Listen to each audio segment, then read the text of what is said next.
The stagecoach came on a Tuesday, which Everett figured was about right for something he didn't particularly want, but had convinced himself he needed. He'd placed the advertisement 3 months prior, during one of those long winters when the silence in the house started feeling less like peace and more like something that pressed against his chest at night. The ad had been specific, almost clinical. Rancher seeking practical woman for partnership. Must be willing to work. No romantic expectations. Right first. What he'd gotten back was a single letter, neat handwriting, no flourishes. I accept your terms. I'll arrive mid-spring. Francesca Rossi. No requests, no questions, no photograph, which he'd appreciated. The whole thing had felt like a business transaction, which was exactly what he'd wanted. He needed help with the ranch. Someone to manage the house, handle the chickens, maybe keep the books since his own handwriting looked like spider tracks. He didn't need complications. The town of Holt's Crossing wasn't much. A main street with a mercantile, a boarding house, a saloon that did steady business despite the population of maybe 200 souls on a good day, and the combination post office and telegraph station where Mrs. Henley knew everyone's business before they did. Everett had timed his arrival to coincide with the stage. Not because he was eager, but because he figured standing around waiting would attract attention. And attention was something he'd spent the last 5 years actively avoiding. The stage rattled to a stop in a cloud of dust and protesting wood. The driver, a man named Chet, who'd been running this route since before Everett arrived, climbed down with the stiffness of someone whose body had been arguing with his profession for years. "Afternoon, Cobb," Chet said, stretching his back with an audible crack. "Got your package." Everett felt his jaw tighten at the phrasing, but didn't correct it. Small towns thrived on gossip, and he'd given them plenty to work with just by placing the ad in the first place. The door opened, and a woman stepped down. She wasn't what he'd expected, which irritated him because he'd deliberately tried not to expect anything. She was tall, not unusually so, but enough that she didn't have to look up much to meet his eyes. Dark hair pulled back in a practical bun, though a few pieces had escaped during the journey. Her dress was gray, well-made but not fancy, with dust on the hem from travel. She had a carpet bag in one hand and didn't wait for assistance, stepping down onto the street with the kind of balance that suggested she'd done this before. What caught him, though, what made something in his carefully constructed detachment stumble, was the way she looked at him. Not nervous, not hopeful, just assessing, like she was reading a contract and checking for loopholes. "Mr. Cobb?" Her voice was lower than he'd anticipated, with an accent he couldn't quite place. East Coast money, maybe, or European finishing school filtered through American practicality. That's right. He didn't move to take her bag. "You're Francesca Rossi." "I am." She set the bag down, then extended her hand like a man would. "Thank you for meeting me." Her grip was firm, her palm slightly calloused. Not a lady's hand, despite the bearing. He released it quickly. "Got another trunk coming," Chet called from the back of the stage, wrestling with something substantial. "I can manage it," Francesca said, but Everett was already moving, more out of habit than courtesy. The trunk was heavy, solid wood, brass fittings, the kind of thing that suggested permanence, or at least the intention of it. He loaded it onto the buckboard he'd brought, aware of eyes watching from the mercantile window. Mrs. Henley would have the whole story embellished and distributed before supper. "It's about an hour to the ranch," he said, offering a hand to help her up to the wagon seat. She took it, but barely, using it more for balance than support.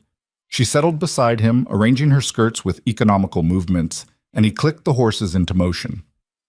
They left Holt's Crossing in silence, the town falling away behind them into the sprawl of scrub grass and rocky soil that characterized this part of the territory. "You don't talk much," she said after about 15 minutes. "No." "Good." He glanced at her, but she was looking ahead at the landscape with that same assessing expression, like she was cataloging every detail. Not afraid, not impressed, just observing. "The arrangement we discussed in the letters," she continued, her tone businesslike. "I want to confirm the terms are still acceptable to you." "They are." "Separate sleeping quarters. Shared meals. I manage the domestic work. You handle the ranch operations. Financial transparency on household expenses. Legal marriage in name for the sake of propriety, but no expectations beyond the partnership we've outlined." He'd forgotten he'd written it out in such clinical terms. Hearing it spoken aloud made it sound even more sterile than he'd intended, but he nodded. That's the agreement. And the sleeping quarters are actually separate? I need to be clear on this point, Mr. Cobb. I'm not interested in... They're separate. He cut her off, heat creeping up his neck. I'm a man of my word, Miss Rossi. What I wrote is what I meant. Good. She folded her hands in her lap, apparently satisfied.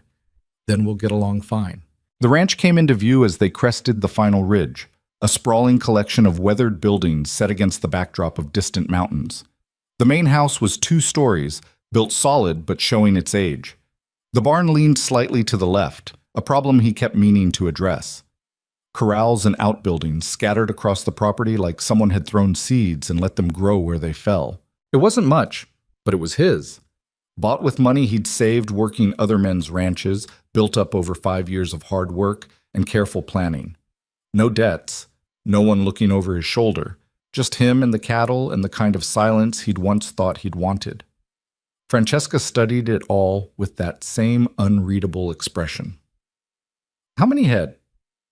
About 200 right now. Spring calving went well. Do you run them yourself or do you have help? Got a hand named Marcus who comes during branding and roundup. Otherwise, it's just me. That's a lot of work for one person. It's manageable. She made a non-committal sound that could have meant agreement or skepticism. He couldn't tell which.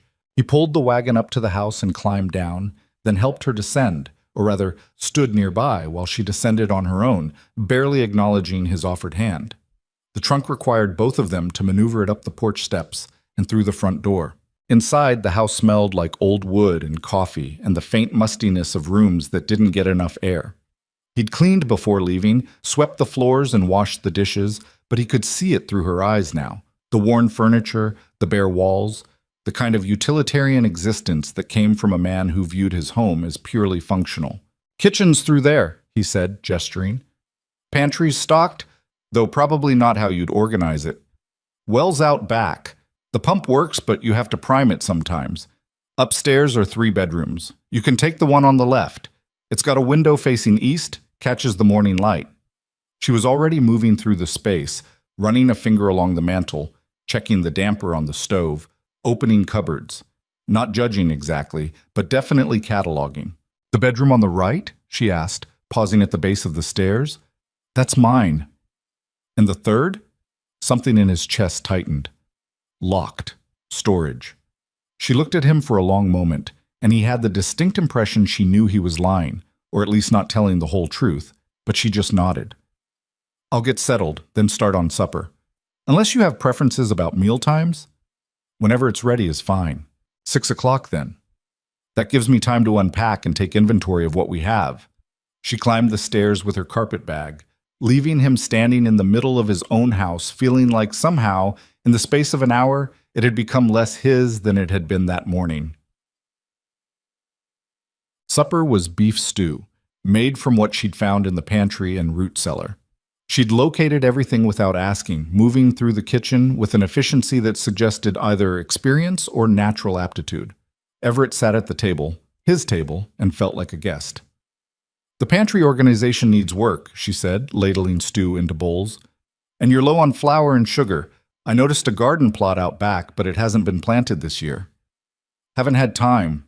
We'll need to order seeds when we next go to town. And I saw the chicken coop is empty. We should get laying hens. Eggs are basic economy. He ate in silence, listening to her lay out plans for his ranch like she was reading from a ledger. It should have irritated him, this immediate appropriation of his space and routines. Instead, he found himself just listening.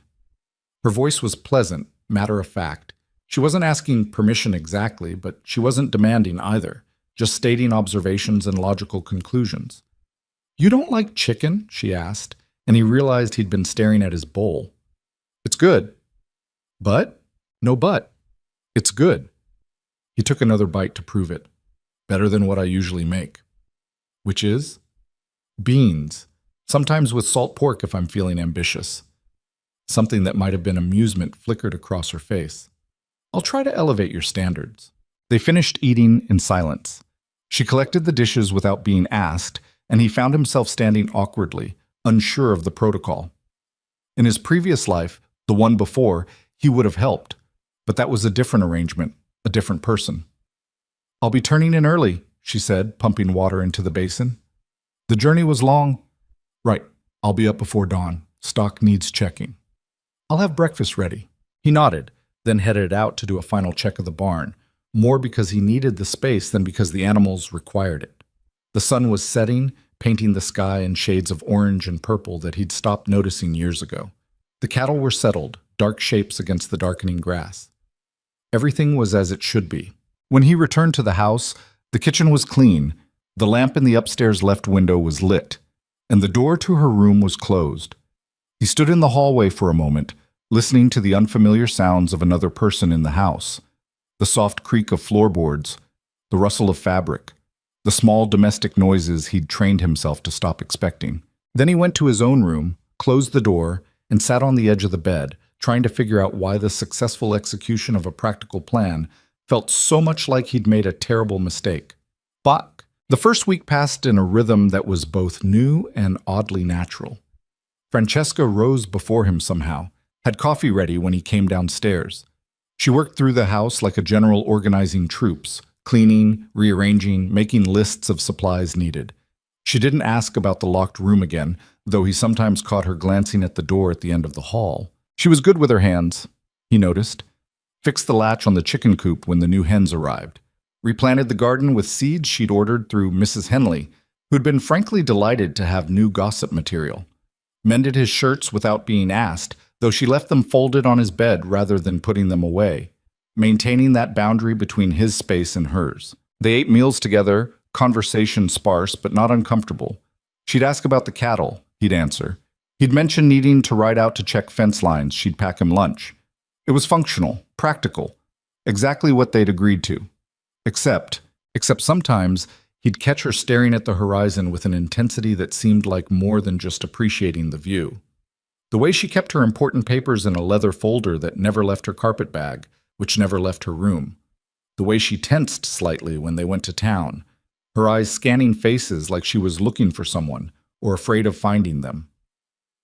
And then there was the letter. It arrived 3 weeks after she did, delivered by Chet with the regular mail run. Everett had picked it up from town, a stack of correspondence that was mostly bills and agricultural reports. One envelope stood out, cream-colored, expensive paper, addressed to Miss Francesca Rossi in elegant script. He gave it to her at supper, setting it beside her plate without comment. She went absolutely still. The color drained from her face so completely he thought she might faint. Her hand shook slightly as she picked it up, turned it over, examined the seal like it might bite her. "You all right?" he asked, because she clearly wasn't. "Fine." The word came out too quick. She stood abruptly, the chair scraping against wood. "Excuse me." She left the table, still holding the letter, and climbed the stairs. He heard her door close, not slam, but close with a firmness that suggested she wanted privacy. A few minutes later, he heard something else. Not crying exactly, but close. The kind of breathing that came from someone trying very hard not to cry. He sat at the table, his own supper gone cold, and stared at the ceiling. After a while, he cleared the dishes, put away the leftovers, banked the stove, did all the evening tasks that had become routine, trying not to listen to the too quiet sounds from upstairs. When she came down the next morning, she looked composed again, but there were shadows under her eyes that hadn't been there before. The letter was gone, presumably burned or hidden. "Coffee?" she asked, like nothing had happened. "Please." They didn't discuss it. He wanted to ask, felt the questions building up like pressure behind his teeth. But the agreement had been clear. No expectations.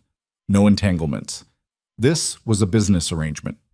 Still, that night, when he heard her pacing in her room at 2 a.m, he stood in the hallway outside her door for a full minute, hand raised to knock, before he forced himself to walk back to his own room and pretend he'd heard nothing.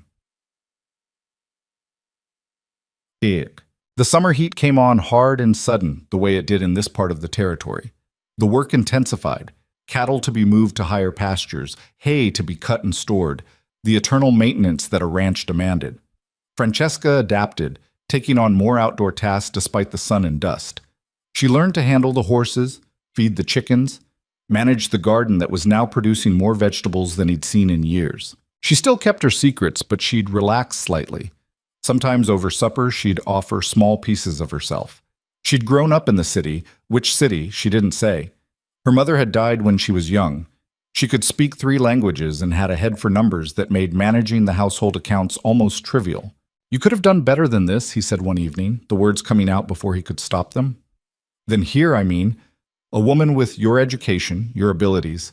She looked at him over the rim of her coffee cup, something unreadable in her expression. "Better is relative, Mr. Cobb." "Everett," he said. "We're married on paper. Might as well use names." "Everett, then." She tested the word, seemed to find it acceptable. "And I'm Francesca, not Miss Rosie." "All right, Francesca." A pause, crickets singing outside the open window. "What I had before," she said finally, "wasn't better. It was just different. This," she gestured at the simple kitchen, the worn table, the basic life they were building. "This is honest. There's value in that." He wanted to ask what she meant by honest, what she was comparing it to, but she'd already started clearing dishes, the conversation clearly over. That night he dreamed of Sarah for the first time in months. Not the Sarah from the end, wasted and hollow-eyed, but the Sarah from before, laughing at something he'd said, her hands covered in flour from baking bread. He woke up with his chest tight and the locked room at the end of the hall feeling like a weight pressing through the walls. Keys.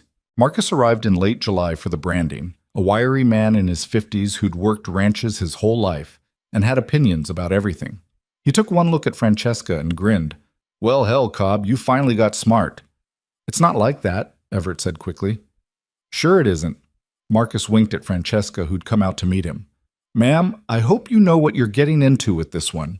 He's stubborn as a mule and twice as talkative." "I've noticed," Francesca said dryly, and Marcus laughed. They worked for 3 days straight, the branding operation taking all hands. Francesca proved surprisingly capable with a rope, though Everett made her stay back from the actual branding fire. She helped with the calves, managed the supply station, and kept coffee and food flowing at a pace that kept Marcus in good spirits. On the 3rd evening, exhausted and covered in dust, they sat on the porch watching the sunset. Marcus had ridden back to his own place, promising to return for fall roundup. "You did good," Everett said. "With the work, I mean." "Thank you." She was quiet for a moment, then, "He's a good man, Marcus." "Known him since I got here. He helped me get started, taught me what I needed to know." "Does he know?" She didn't specify what she was asking, but he understood. "About the arrangement?" "Probably guesses. But he won't say anything. Not his way." She nodded, seemed satisfied. They sat in comfortable silence until the sky turned purple, then black, stars emerging like pinpricks in cloth. Somewhere in the distance a coyote called, lonely and wild. "Everett?" Her voice was soft, almost uncertain, a tone he hadn't heard from her before. "Yeah? If someone came looking for me..." She stopped, started again. "If there were questions about who I am or where I came from, I'd tell them you're my wife," he said, the answer coming quick and sure, surprising them both. "That's what the papers say. That's what anyone needs to know." She turned to look at him in the darkness, her face barely visible. "Even if it complicated things for you?" Even then. He couldn't see her expression, but he heard her exhale, slow and deliberate, like she'd been holding that breath for a very long time. "Thank you," she said quietly. They sat there until the mosquitoes got bad, until the night chill made them both shiver, and then they went inside to their separate rooms, the locked door between them and the rest of the house standing silent and undisturbed, still holding its secrets in the dark. Aki. August brought storms, violent and brief, that turned the prairie into a temporary marsh before the sun baked it dry again.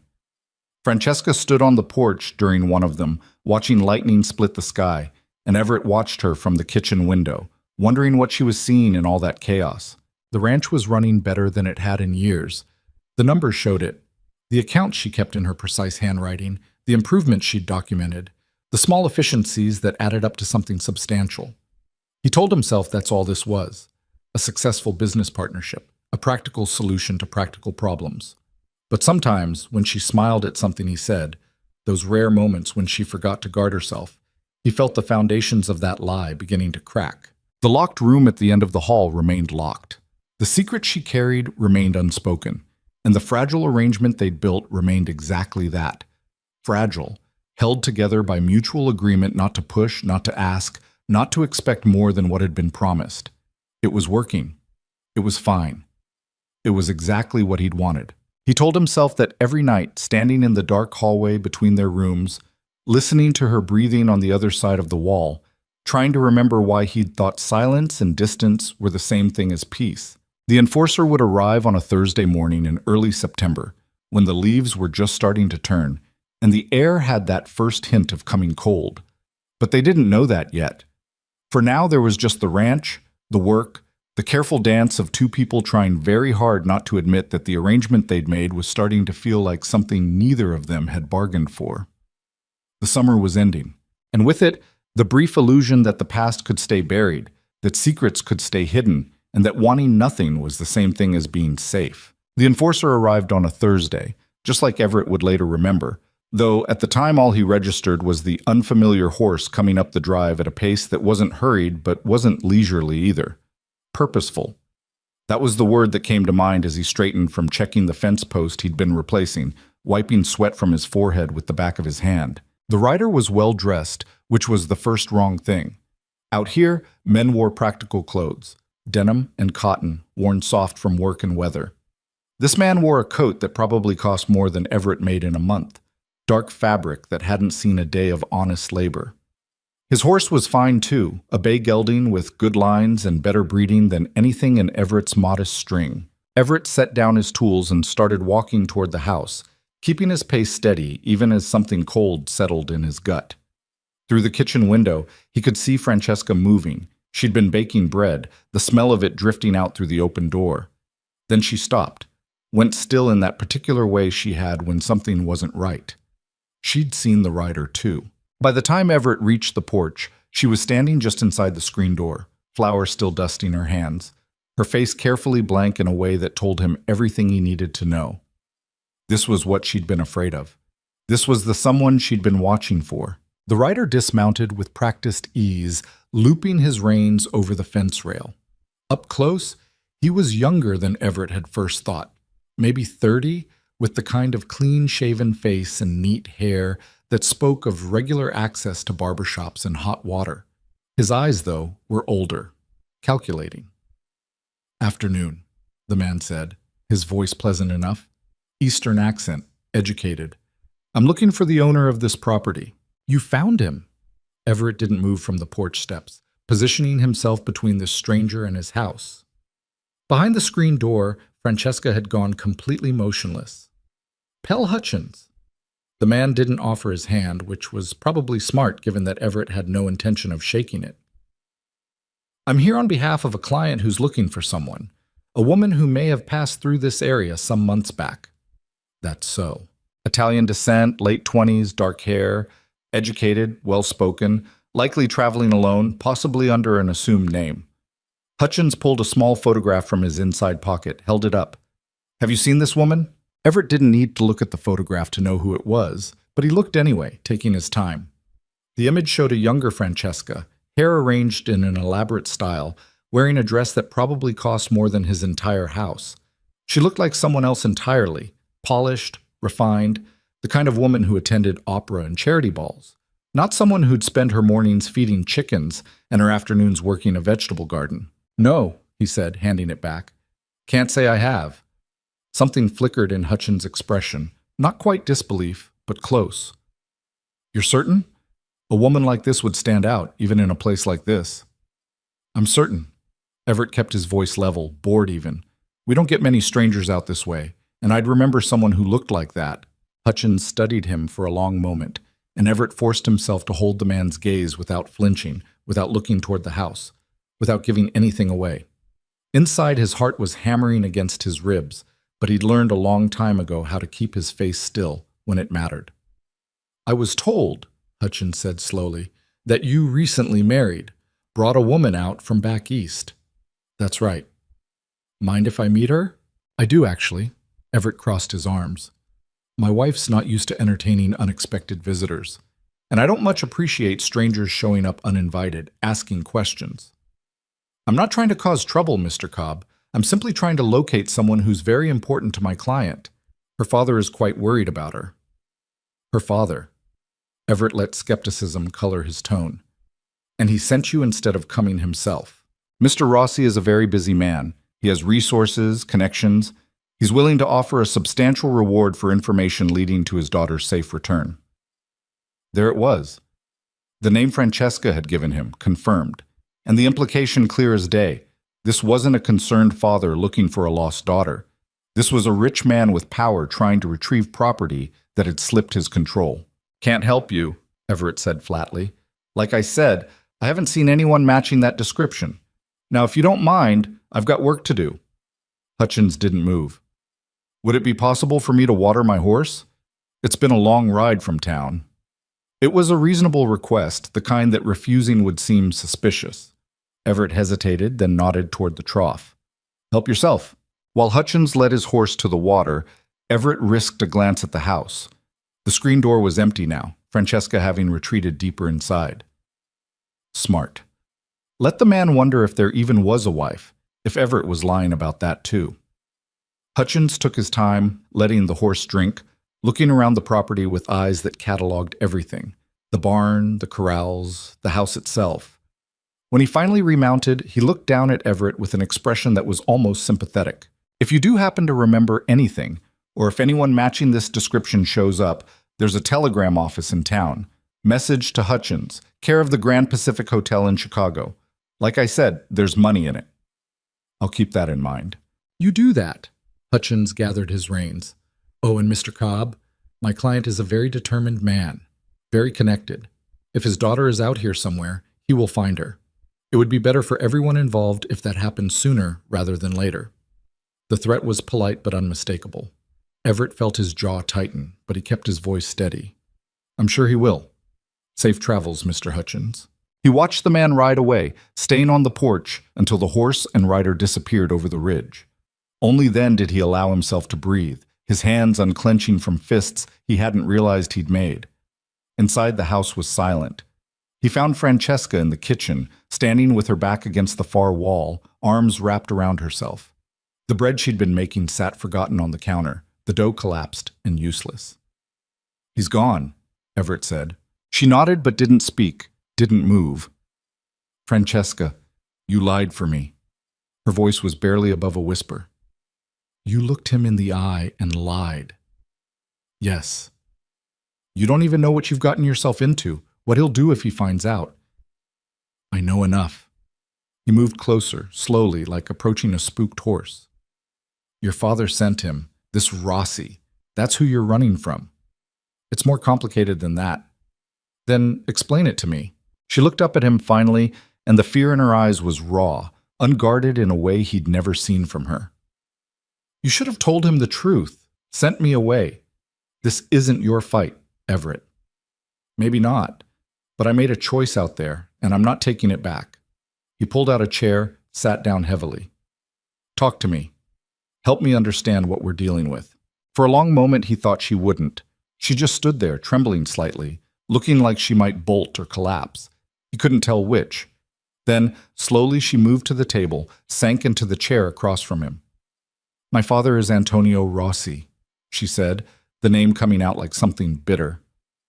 Does that mean anything to you? No, it wouldn't out here. Back east, in certain circles, it means everything. Import business, shipping, real estate. Legitimate on the surface, but she shook her head. There are things he does, ways he makes money and maintains power that aren't in any ledger. You're saying your father's a criminal. I'm saying my father is a very wealthy, very powerful man who doesn't believe in letting anything slip his control, including his children. Children. You have siblings? 2 brothers, both of whom do exactly what he tells them, when he tells them, without question. Her hands were twisting together on the table, knuckles white. I was supposed to be the same. Obedient, useful. He'd arranged a marriage for me to a man who would expand his business interests. I was 23, and my opinion on the matter was never requested. Everett felt something cold settle in his chest. Who was the man? Does it matter? He was 56, already buried 2 wives, and my father thought the connection was worth whatever happened to me afterward. She laughed, a sound with no humor in it. I said no. Can you imagine? I actually thought saying no would matter. What did he do?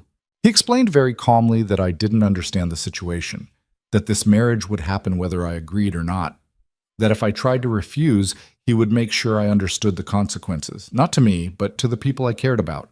My governess, who'd been with me since I was a child, the household staff who'd been kind to me. He's very good at leverage, my father. Everett watched her hands twist together, watched the way she held herself rigid to keep from falling apart. So you ran. I ran, took what money I could access, what jewelry I could sell, and I just left. I knew he'd look for me in the cities with people we knew, so I went where I thought he wouldn't think to look. She met his eyes. To someone who advertised for a wife in a newspaper, a rancher in the middle of nowhere who wanted a business arrangement, no questions asked. You should have told me. Would you have agreed if I had? If you'd known what you were taking on? He wanted to say yes immediately, but honesty made him pause. Would he have? 3 months ago, when he'd placed that advertisement, would he have signed up to stand between a frightened woman and her powerful father? Or would he have done the smart thing, the safe thing, and found someone else? I don't know, he admitted. Maybe not. Exactly. So I gave you what you asked for, a capable woman who could help run your ranch. And I took what I needed, distance and anonymity. She stood abruptly, started pacing. But he won't stop looking. That man, Hutchins, he's just the first. There will be others. My father has money and connections and a very long memory for people who defy him. Then what do you want to do? She stopped pacing, turned to face him. What I want doesn't matter. You need to decide what you're willing to risk. Because if you keep protecting me, if Hutchins reports back that you might be lying, things are going to get complicated for you in ways you can't imagine. I can imagine plenty, Everett said quietly. He thought about the locked room upstairs, about the grief he'd buried there along with Sarah's things, about the years he'd spent building walls around himself because it was easier than feeling anything. You think I don't understand what it means to run from something, to try and build a life where the past can't reach you? That's different. Is it? You ran from a father who wouldn't let you choose your own life. I ran from memories that wouldn't let me live. He stood, faced her across the kitchen. Maybe we're more alike than you thought. She stared at him, something shifting in her expression. What was in the locked room, Everett? The question hit him like a punch to the gut, but he didn't look away. My wife, Sarah. Everything she owned, everything we had together. I locked it up after she died, and I haven't opened it since. How long ago? 5 years. Cancer took her, slow and mean. By the end, she didn't even look like herself anymore. His throat felt tight, the words scraping out. I came out here because I couldn't stand being in the place we'd built together, seeing reminders everywhere. Thought I could outrun it. Did it work? No. Turns out you can't outrun grief.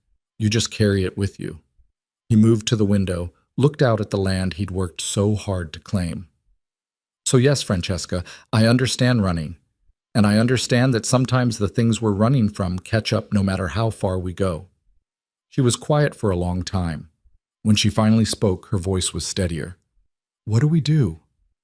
We, not I. The shift was small but significant. We keep going like nothing's changed, he said. You're my wife. We got married legal and proper. If anyone asks, that's the truth. And if Hutchins or anyone else comes back asking questions, the answer stays the same. That's a risk. Everything's a risk. Getting up in the morning is a risk. He turned back to face her. But I told that man you were my wife, and I meant it. The papers we signed, the arrangement we made, it might have started as something practical, but it's legal. You're under my protection, such as it is. Why?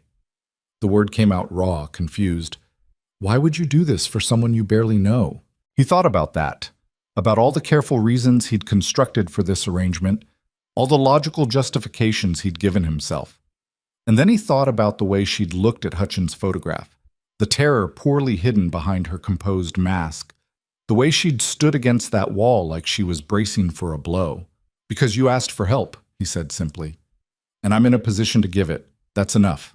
She looked at him for a long moment, and he saw something in her face that he couldn't quite name. Not gratitude exactly. Something deeper, more complicated. "Thank you," she said finally. "Don't thank me yet. This might get worse before it gets better." "I know." She moved back to the counter, looked at the ruined bread dough, then started cleaning it up with brisk, practical movements. "We should go to town tomorrow. Make sure people see us together. Establish the story." "Agreed, and we should probably actually get married. Legal ceremony, witnesses, the whole thing. Right now we just have papers from a mail order arrangement. That might not hold up if someone comes asking hard questions." She paused in her cleaning. "You want to make it real. I want to make it defensible. There's a difference." "Is there?" He didn't have an answer for that, so he just watched her work, watched her rebuild her composure piece by piece, brick by brick, until the frightened woman from 10 minutes ago was hidden again behind the practical, capable facade she showed the world. That night he lay awake, listening to her pace in her room again, the floorboards creaking under her restless feet.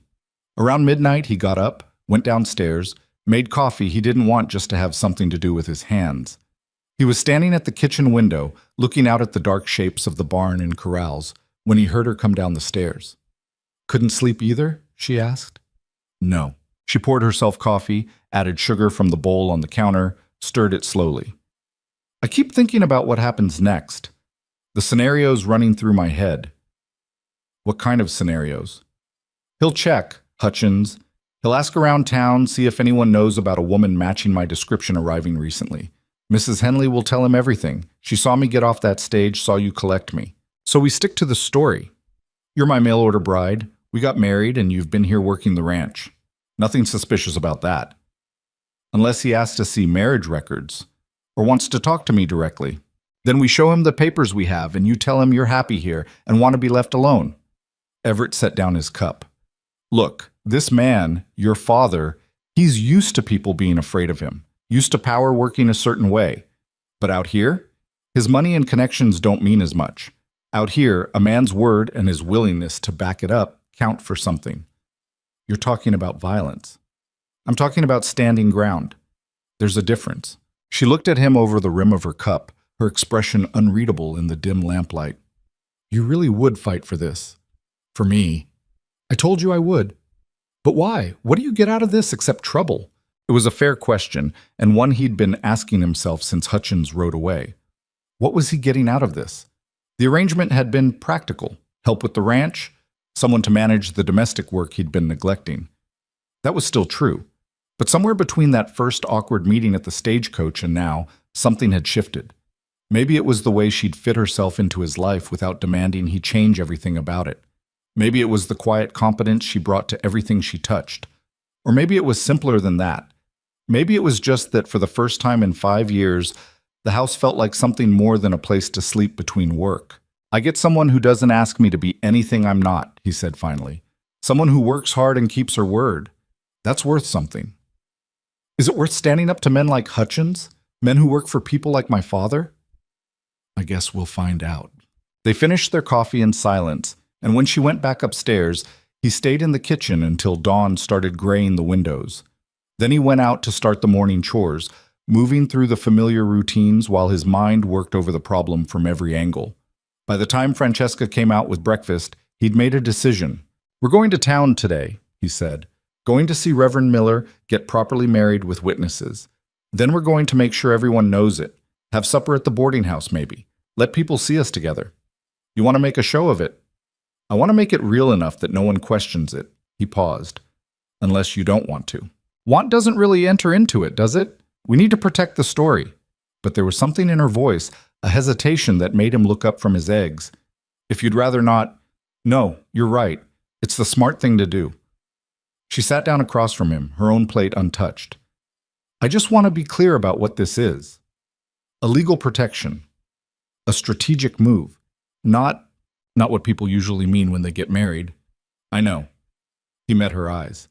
"The arrangement hasn't changed, Francesca. I'm not asking for anything different than what we agreed to." She nodded, seemed to relax slightly. "All right then. We'll go to town." They took the wagon in, arriving around mid-morning when the main street was busy with the usual traffic. Mrs. Henley spotted them immediately from the window of the mercantile, her face lighting up with the kind of delight that meant gossip would be flying before they made it to the church. Reverend Miller was a thin, serious man who'd been ministering to Holt's Crossing for longer than Everett had been alive. He listened to their request with raised eyebrows but no judgment. "You're already married by contract," he said, looking at the papers Everett had brought. "Why the ceremony now?" "Want to do it proper," Everett said, "with witnesses and blessing, the way it should be done."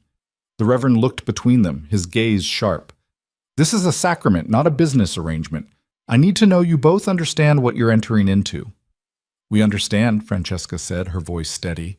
"We want to be married in the eyes of the law and the community. For better or worse, in sickness and health, till death parts you." Everett felt the weight of those words, felt them settle in his chest like stones. Sarah had said those words once, meant them with everything she had, and he'd watched death part them anyway. Saying them again felt like betrayal and promise all tangled together. "Yes," he said. "Yes," Francesca echoed. The Reverend studied them a moment longer, then nodded. "All right, I'll need witnesses. Give me an hour to arrange things." They waited in the church, sitting in the back pew in silence. The building was small, plain wood with simple windows, the kind of place built more for function than beauty. Everett hadn't been inside since Sarah's funeral, and being here now felt strange, like putting on clothes that didn't fit right anymore. "Are you all right?" Francesca asked quietly. "Fine." "You don't look fine. You look like you're about to be sick." He almost laughed at her bluntness. "Just thinking about the last time I was in here. Wasn't a happy occasion." Understanding crossed her face. "We don't have to do this. We can find another way." "No, you were right earlier. This is the smart move. Makes everything legitimate, harder to challenge." He flexed his hands, trying to ease the tension in them. "Besides, it's just words. Doesn't change the actual arrangement." "Just words," she repeated, but she didn't sound convinced. The Reverend returned with Mrs. Henley and her husband, both of whom looked delighted to be included in the drama. A few other townspeople had gathered as well, drawn by curiosity or Mrs. Henley's efficient gossip distribution network. The ceremony was brief. Everett heard himself say the words, heard Francesca say them back, her voice clear and firm. He slipped a ring on her finger, a simple gold band he'd bought from the jeweler that morning, nothing fancy.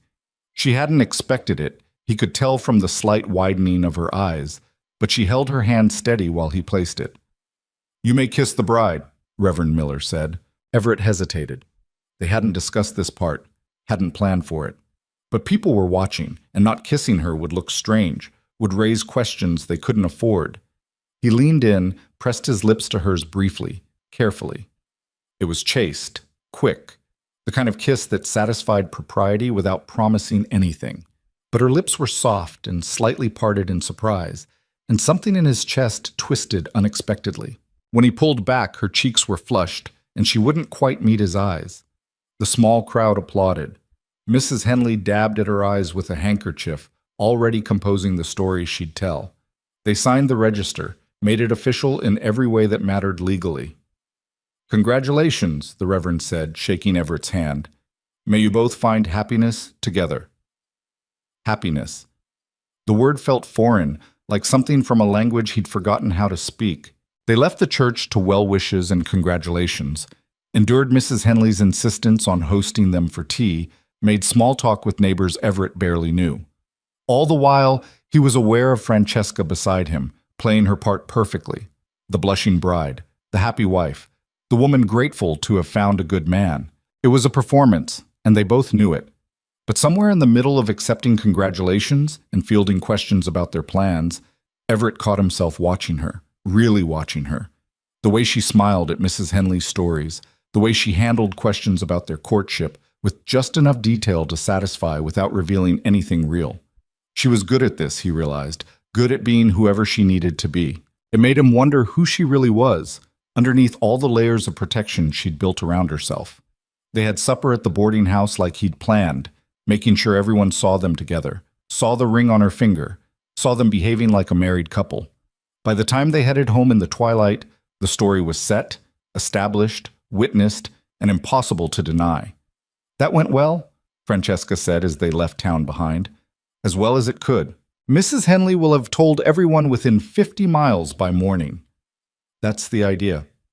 They rode in silence for a while, the wagon creaking over the rutted road, the horses plodding steady and familiar.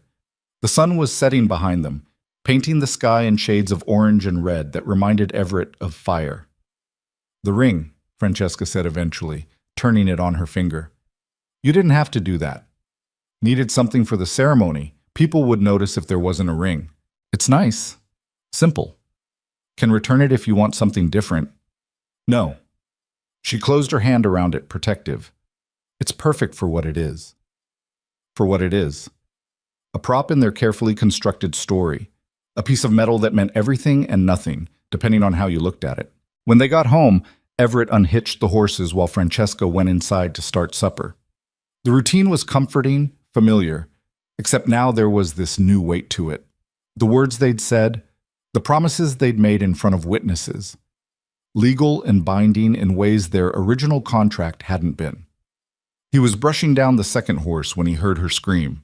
He dropped everything and ran, his heart hammering, images flashing through his mind of Hutchins returned, of men with guns, of all the terrible possibilities he should have prepared for.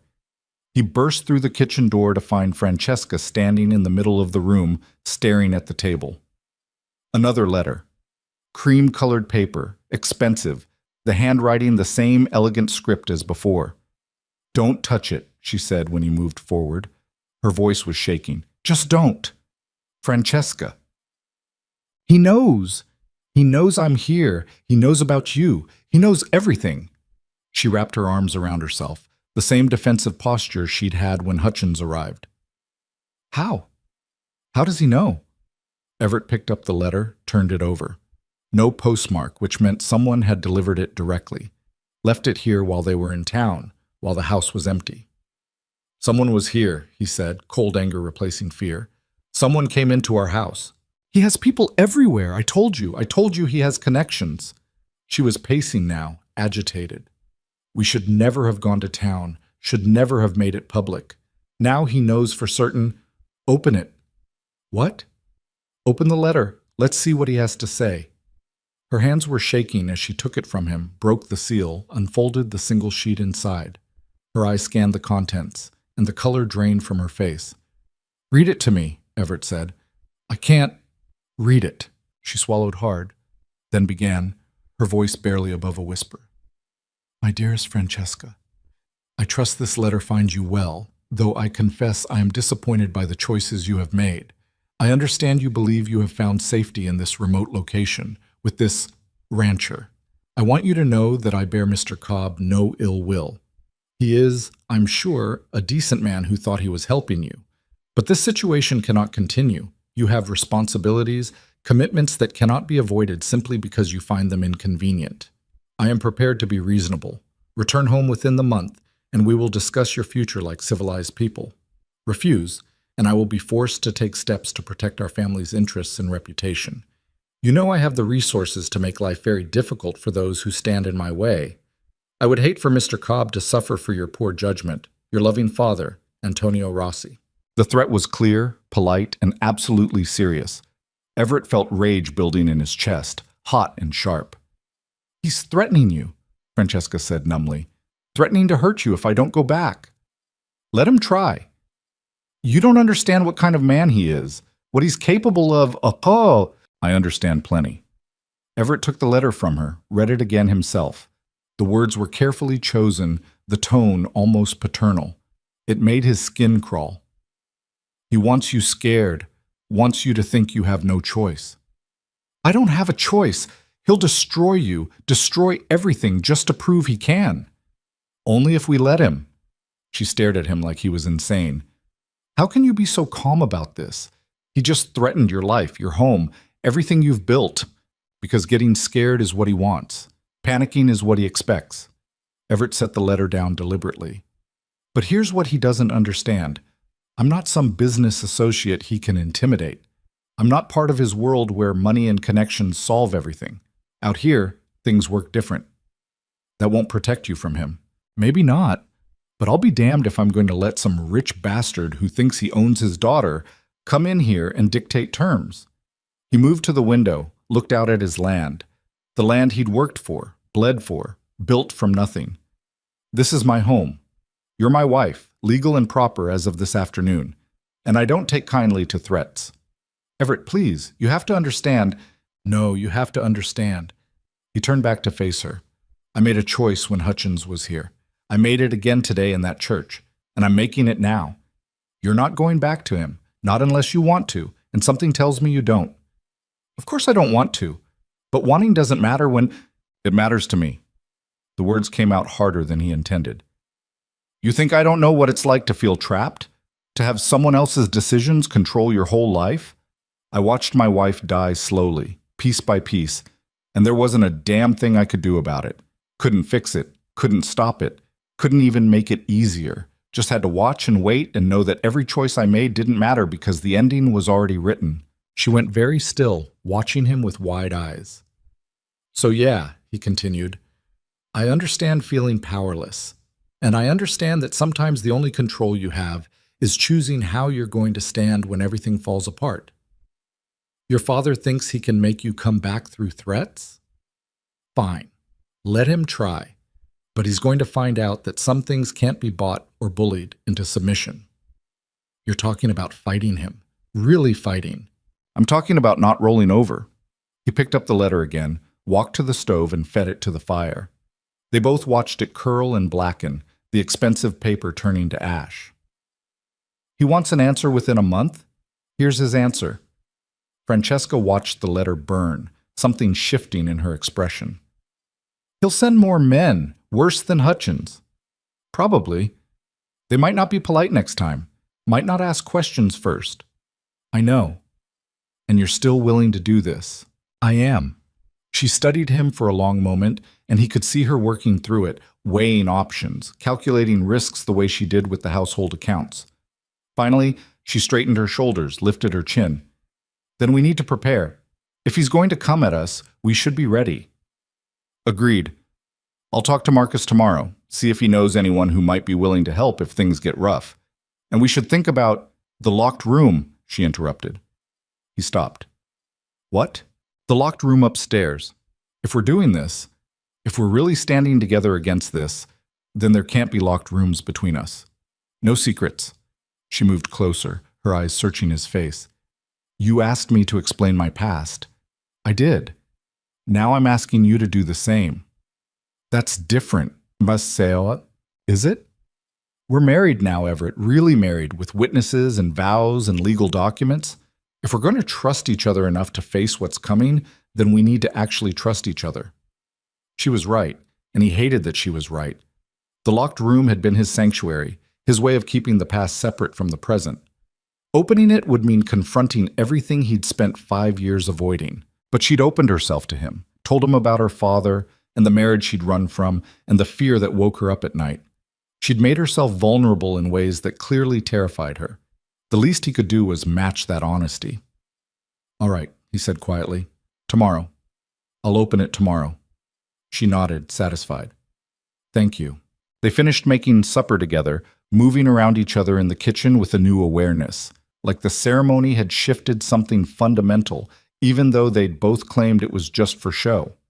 Every accidental brush of hands felt weighted, significant in ways he couldn't quite name. That night, he stood in the hallway outside the locked room for a long time, key in hand, trying to gather the courage to turn it. Behind him, he could hear Francesca moving in her room, getting ready for bed. She didn't come out, didn't pressure him, just gave him the space to make the choice himself. He didn't open it. Not yet. But he stood there until his hand cramped around the key, until he could almost feel Sarah's presence on the other side of the door, patient and waiting. Tomorrow, he told himself. Tomorrow he'd face it. But tomorrow came with its own complications, because Marcus arrived before breakfast with news that made everything more urgent. There's men asking questions in town, Marcus said, accepting the coffee Francesca offered him. 3 of them, well-dressed, city types. Showed up yesterday, started talking to people about a woman who might have come through a few months back. Italian, dark-haired, educated. Did anyone tell them anything? Everett asked. Mrs. Henley told them about your mail-order bride, about the wedding yesterday. Thought she was being helpful, poor woman. Didn't realize she was giving them exactly what they wanted. Francesca had gone pale again, her cup rattling slightly against the saucer. What did they do when they heard? Asked where your ranch was, when you'd be back in town. Marcus looked between them, his weathered face serious. I don't know what you two have gotten mixed up in, and I'm not asking, but those men aren't here for conversation. They've got the look of trouble about them. How long do we have? Everett asked. Hard to say. Could be they come today, could be they wait and watch. But they're coming, that's certain. Everett stood, started pacing. 3 men, probably armed, definitely dangerous. And he was just one person with a rifle and a stubborn streak. I can get help, Marcus offered. Got some friends who owe me favors, men who know how to handle themselves. This isn't your fight. Maybe not, but you've been good to me, Cobb. And I don't like seeing city folks come out here thinking they can push ranchers around. He glanced at Francesca. Besides, man's got a right to protect his wife. The word hung in the air. Wife. Legally, officially, irreversibly true as of yesterday afternoon. I'd appreciate the help, Everett said finally. But I won't hold it against anyone who wants to stay clear. This could get ugly. Ugly's relative. Marcus stood, drained his coffee. I'll round up a few boys, be back before nightfall. In the meantime, you might want to make sure you're prepared for visitors. After he left, Francesca and Everett looked at each other across the kitchen table. This is it, isn't it? She said. The point where everything either holds or falls apart. Looks like. I could leave, take a horse, head further west, lead them away from here. And go where? Do what? Run again? I've gotten good at running. Yeah, well, maybe it's time to stop. He reached across the table, caught her hand before she could pull away. We made promises yesterday. Maybe they started as strategy, but they're real now, on paper and in front of witnesses. You're my wife, Francesca. I'm not letting anyone take you against your will. Her hand trembled in his, but she didn't pull away. Even if it cost you everything? Even then. Why? The question was raw, desperate. Why does this matter so much to you? He thought about Sarah, about the locked room, and the grief he'd carried for 5 years. About the way Francesca had brought life back to this house without asking him to be anything he wasn't. About the strange, complicated thing that had grown between them in the space of a few months. Not love, not quite, but something real nonetheless. Because choosing to stand matters, he said finally. Because you asked for help and I gave my word. And because... He paused, searching for the right words. Because I'm tired of letting fear make my decisions. She squeezed his hand hard, then let go and stood. Then we should prepare. If men are coming, we need to be ready. They spent the day turning the ranch into something defensible. Everett checked his ammunition, cleaned his rifle and pistol, positioned them where he could reach them quickly. Francesca, to his surprise, proved to know her way around weapons, helping him load spare magazines with steady hands. My father believed his daughter should know how to protect herself, she explained at his questioning look. He just didn't expect I'd need protecting from him. As the sun started to set, Marcus returned with 4 other men, ranchers and ranch hands Everett knew by sight, if not by name. Hard men who'd built their lives through sweat and stubbornness, who didn't take kindly to outsiders coming in throwing their weight around. Figured you could use the numbers, Marcus said. This here's Jim, Paul, Stevens, and that quiet one's Dutch. All of them good in a fight if it comes to it. Appreciated, Everett said, shaking hands all around. But I want to be clear. I'm not looking to start violence if it can be avoided. Understood. But if these city boys want to make it violent, best to be prepared. Jim, a barrel-chested man with a scar across his cheek, checked his rifle with practiced ease. Marcus says they're asking about your wife? They are. She here of her own free will? She is. Then that's all we need to know. A man's got a right to his home and his family. They want to challenge that. They can try. They didn't have to wait long. The riders came just as full dark settled, 3 horses moving slow and deliberate up the drive. Everett had positioned everyone carefully, Marcus and 2 men in the barn, the other 2 in the house upstairs. He stood on the porch, rifle visible but not aimed, with Francesca just inside the door. The men who dismounted were different from Hutchins. Harder, less polished. The kind who got hired when talking didn't work anymore. Evening, the lead one said. He was tall, broad-shouldered, with a face that had seen its share of fights. "We're looking for Mr. Cobb." "You found him. Name's Reeves. I work for Antonio Rossi. I believe you have something that belongs to him." "I don't have anything of his." "His daughter, Francesca Rossi. We have reason to believe she's here." "My wife is here, yes, but she's not anyone's property to claim." Reeves smiled, but it didn't reach his eyes. "There seems to be some confusion. Miss Rossi is promised to another man, a commitment made by her father. This marriage of yours, that's not legitimate. Got papers that say different. Got witnesses, too. Whole town saw us marry yesterday. Papers can be falsified, and a marriage made under false pretenses can be annulled." Reeves took a step closer. "Mr. Rossi doesn't want trouble. He just wants his daughter back where she belongs. You let her go peaceful, and everyone walks away clean. And if I don't, then things get complicated." The threat was clear, backed up by the two men flanking Reeves, both with their hands resting on holstered weapons. "You seem like a reasonable man, Mr. Cobb, smart enough to know when he's outmatched." From the shadows of the barn, Everett heard the distinctive sound of a rifle being cocked, then another from the upstairs window. Reeves and his men tensed, suddenly aware they weren't alone. "See, here's the thing," Everett said, his voice calm. "You might be right that you could take me in a fight, but you're not just dealing with me. This is my land, my community, and out here, we look after our own." Marcus stepped out of the barn, rifle leveled. "That's right. And the lady's made her choice clear. She wants to stay. So unless you got a legal writ saying otherwise, I suggest you mount up and ride out." Reeves's jaw tightened. "Mr. Rossi won't accept this." "Mr. Rossi can come make his case in person," Everett said. "But his daughter is staying here, as my wife of her own free will. That's the end of it." For a long, tense moment, no one moved. Everett could feel his heart hammering, could see Reeves calculating odds, weighing options, 6 against 3, and they'd lost the element of surprise. Finally, Reeves stepped back. "This isn't over, Cobb. You're making a powerful enemy." "Wouldn't be the first time." They mounted up, but before riding out, Reeves looked back. "He'll come for her himself, and when he does, your friends won't be enough to stop him." Then they were gone, swallowed by the darkness beyond the reach of the porch light. No one spoke for a full minute after the sound of hooves faded. Then Marcus let out a long breath. "Well, that could have gone worse." "Could have gone better too," Jim muttered, coming down from upstairs. "They'll be back." "I know."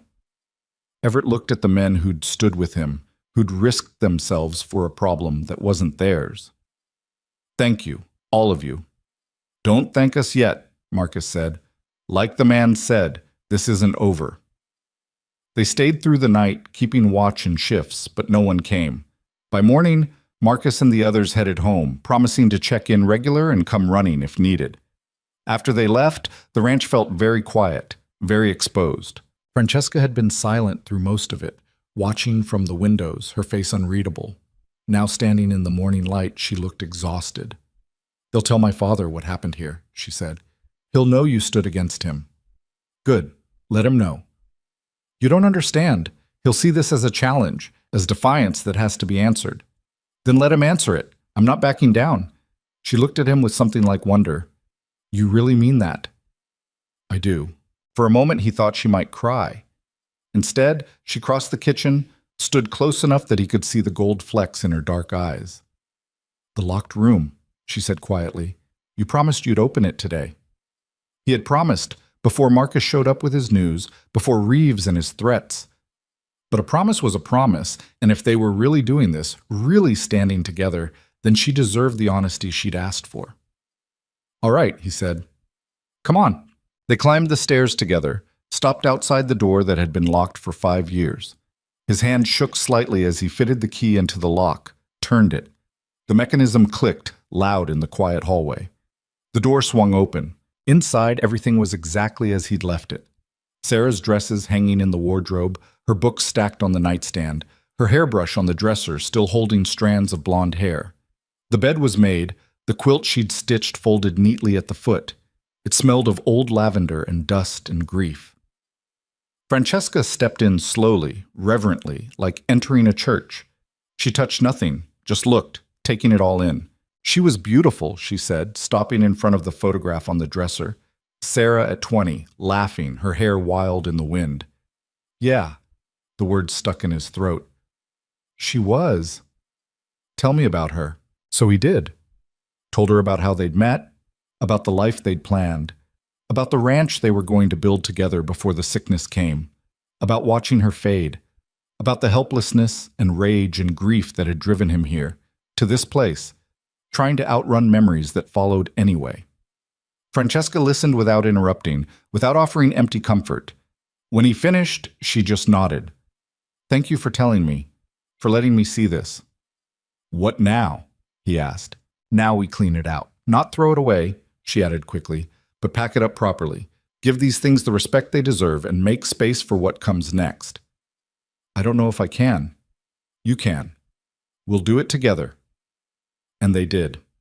Spent the whole day carefully packing Sarah's things into trunks, folding her dresses, wrapping her dishes.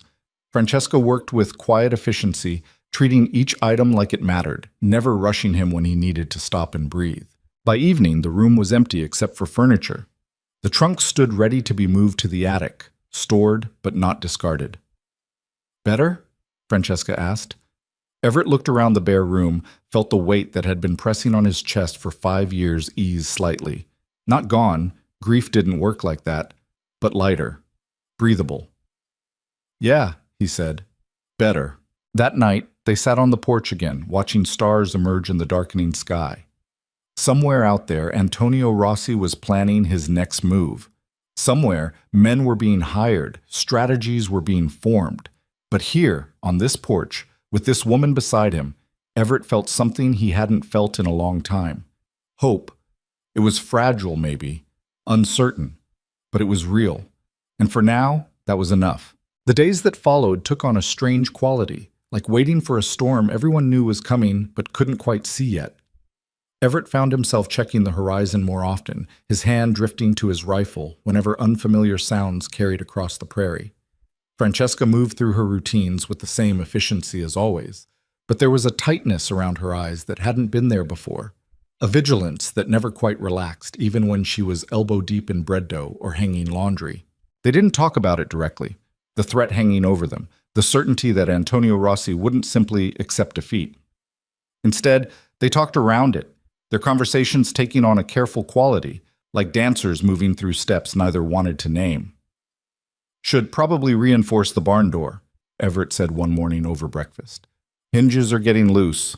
I noticed the root cellar could use better ventilation, Francesca replied, not looking up from her coffee. And the spare room upstairs, now that it's empty, we could set up a better vantage point. The window faces the main road. They were preparing, fortifying, building defenses against an enemy who had money and reach and the kind of patient ruthlessness that didn't need to hurry. Marcus came by every few days, always with some excuse. Needed to borrow a tool, wanted advice on a sick calf, thought he'd check the fence line near Everett's property, but his eyes always did a sweep of the ranch, cataloging what was different, what was new, looking for signs of trouble. Quiet? He'd ask. Quiet, Everett would confirm. Won't stay that way. I know. On the 8th day after Reeves and his men had ridden out, a telegram arrived. Mrs. Henley brought it herself, riding out in her husband's wagon with the kind of grim determination that meant she knew whatever was in that envelope wasn't good news. Came through this morning, she said, handing it to Everett on the porch. Addressed to both of you. I didn't read it, she added quickly, though the curiosity on her face suggested she'd been sorely tempted. But the telegraph operator said it came from Chicago. Francesca had appeared in the doorway, wiping her hands on her apron. When she saw the telegram, she went very still. Thank you, Mrs. Henley, Everett said. We appreciate you bringing it out. Of course, dear. Though I do hope everything's all right. There's been talk in town, you know. Those men asking questions and now telegrams from Chicago. She trailed off, clearly fishing. Just family business, Francesca said, her voice smooth and unconcerned. Nothing to worry about. Mrs. Henley looked like she wanted to press, but something in Francesca's expression must have warned her off. She climbed back into her wagon, threw one last curious look over her shoulder, and headed back toward town. They waited until she was out of sight before Everett opened the telegram. The message was brief, typed in the impersonal block letters that made everything sound official and threatening. Stop. Francesca Rossi Cobb. Stop. Arriving Holtz crossing October 15th. Stop. Expect me at noon. Stop. We will settle this matter as civilized people. Stop. Antonio Rossi. Stop. October 15th. That gave them 5 days. He's coming himself, Francesca said, her voice hollow. I never thought he'd actually come himself. What does that mean? It means he's serious. When my father handles things personally, it's because he intends to end them definitively. She took the telegram from him, read it again as if hoping the words might change. He'll bring men with him, probably lawyers too. He'll try to make this look legitimate, legal. He's very good at that, making his bullying look like justice. Let him bring whoever he wants. The answer's still the same. She looked at him with something between gratitude and despair. You keep saying that like it's simple, like standing your ground is enough. What else is there? Compromise, negotiation. Maybe if I agree to see him, talk to him, we can find some middle ground that doesn't end with people getting hurt. You want to see him? No. But I don't want you hurt because of me either. She folded the telegram with precise, controlled movements. There might be a way to satisfy him without me going back. Maybe if I sign something or agree to certain terms. What terms? I don't know. Cutting ties completely? Signing away any claim to his business or money? He might accept that if it means protecting his reputation. Everett studied her face, saw the calculation there, the way she was already trying to find angles, negotiate from a position of weakness. It reminded him uncomfortably of the woman who'd stepped off that stagecoach months ago, composed, guarded, ready to make whatever deal kept her safe. Or, he said slowly, we could tell him the truth. What truth? That you're married, that you're building a life here, that whatever plans he had for you are done, finished, and no amount of money or threats changes that. He won't accept it. Then he doesn't accept it, but at least we're not bargaining from fear. She shook her head, started pacing the porch. You don't understand how he thinks. To him, this is about control, about authority. His daughter defied him, embarrassed him by running. He can't let that stand without losing face with his associates, his competitors. It's not personal, it's business. Sounds pretty personal to me. That's because you see me as a person. He sees me as an asset, a piece on a board he's moving around to his advantage. Her voice was bitter. The marriage he arranged would have given him access to shipping routes in the Mediterranean, influence with certain political figures. My happiness was never part of the equation. Everett leaned against the porch railing, watching her pace, seeing the fear and anger warring in her expression. So what happens when an asset refuses to be moved? He replaces it, finds another daughter to marry off, another way to get what he wants. She stopped pacing, looked at him directly. But he makes sure everyone knows what happens when you cross Antonio Rossi. That's the part that matters to him, the message it sends. Then let him send his message. We'll send one back. And what message is that? That some things can't be bought or bullied, that some people won't break just because it's convenient for him. She stared at him for a long moment, and he saw something shift in her expression, a kind of desperate hope fighting against years of learned helplessness. You really believe that, don't you? That we can just stand here and he'll eventually give up? I believe that giving in guarantees he wins. Standing ground at least gives us a chance. A chance at what? At best, he leaves angry and comes back with more pressure. At worst, she didn't finish the sentence, but they both knew what she meant. At worst, people got hurt, property got destroyed, the life they were building got torn apart. I've been thinking about that, Everett said, about worst-case scenarios. And I think we should make sure we have leverage of our own. What kind of leverage? The kind that makes it expensive for him to push too hard. Documentation, evidence, witnesses. He'd been turning this over in his mind for days, ever since Reeves had ridden out with those veiled threats. Your father operates in the shadows, right? Keeps his illegal business separate from his legitimate empire? Yes, but I don't know details. He was always careful about that. But you know things. Names, maybe. Connections. Dates when things happen that seem suspicious. Everett pushed off the railing, started pacing himself. What if we put together everything you know, everything you remember, and made sure it was documented somewhere safe, with instructions that if anything happens to you, or to me, it gets sent to the right authorities? Francesca's eyes widened. You're talking about blackmail. I'm talking about insurance. There's a difference. He'd never believe I'd actually do it, turn on my own family like that. Wouldn't have to believe it. Would just have to wonder if maybe this time he pushed too far. That kind of doubt might be enough to make him reconsider how hard he wants to push. She turned the idea over. He could see it in the way her face shifted from skeptical to considering. I'd have to remember everything, write it all down, names, dates, transactions I overheard or saw records of. Could you do that? Maybe. Some of it's vague. I was never supposed to pay attention to the business side, but there are things I remember. Conversations at dinner parties, meetings in my father's study that ended with men looking nervous, shipments that came and went at odd hours. Then write it down, all of it. We'll get it witnessed, notarized, locked away somewhere he can't reach. And then what? We tell him we have it and hope he backs off? We don't tell him anything unless we have to. But if he pushes, really pushes, then yeah, we make sure he knows there are consequences that go beyond this ranch. Francesca moved to the porch railing, gripped it with both hands. He'll hate me for this. Really hate me. Not just for running, but for threatening everything he's built. Does that matter? She was quiet for a long time. When she finally spoke, her voice was steady but sad. No. I suppose it doesn't. He stopped being my father the day he told me my life wasn't my own to live. This is just making it official.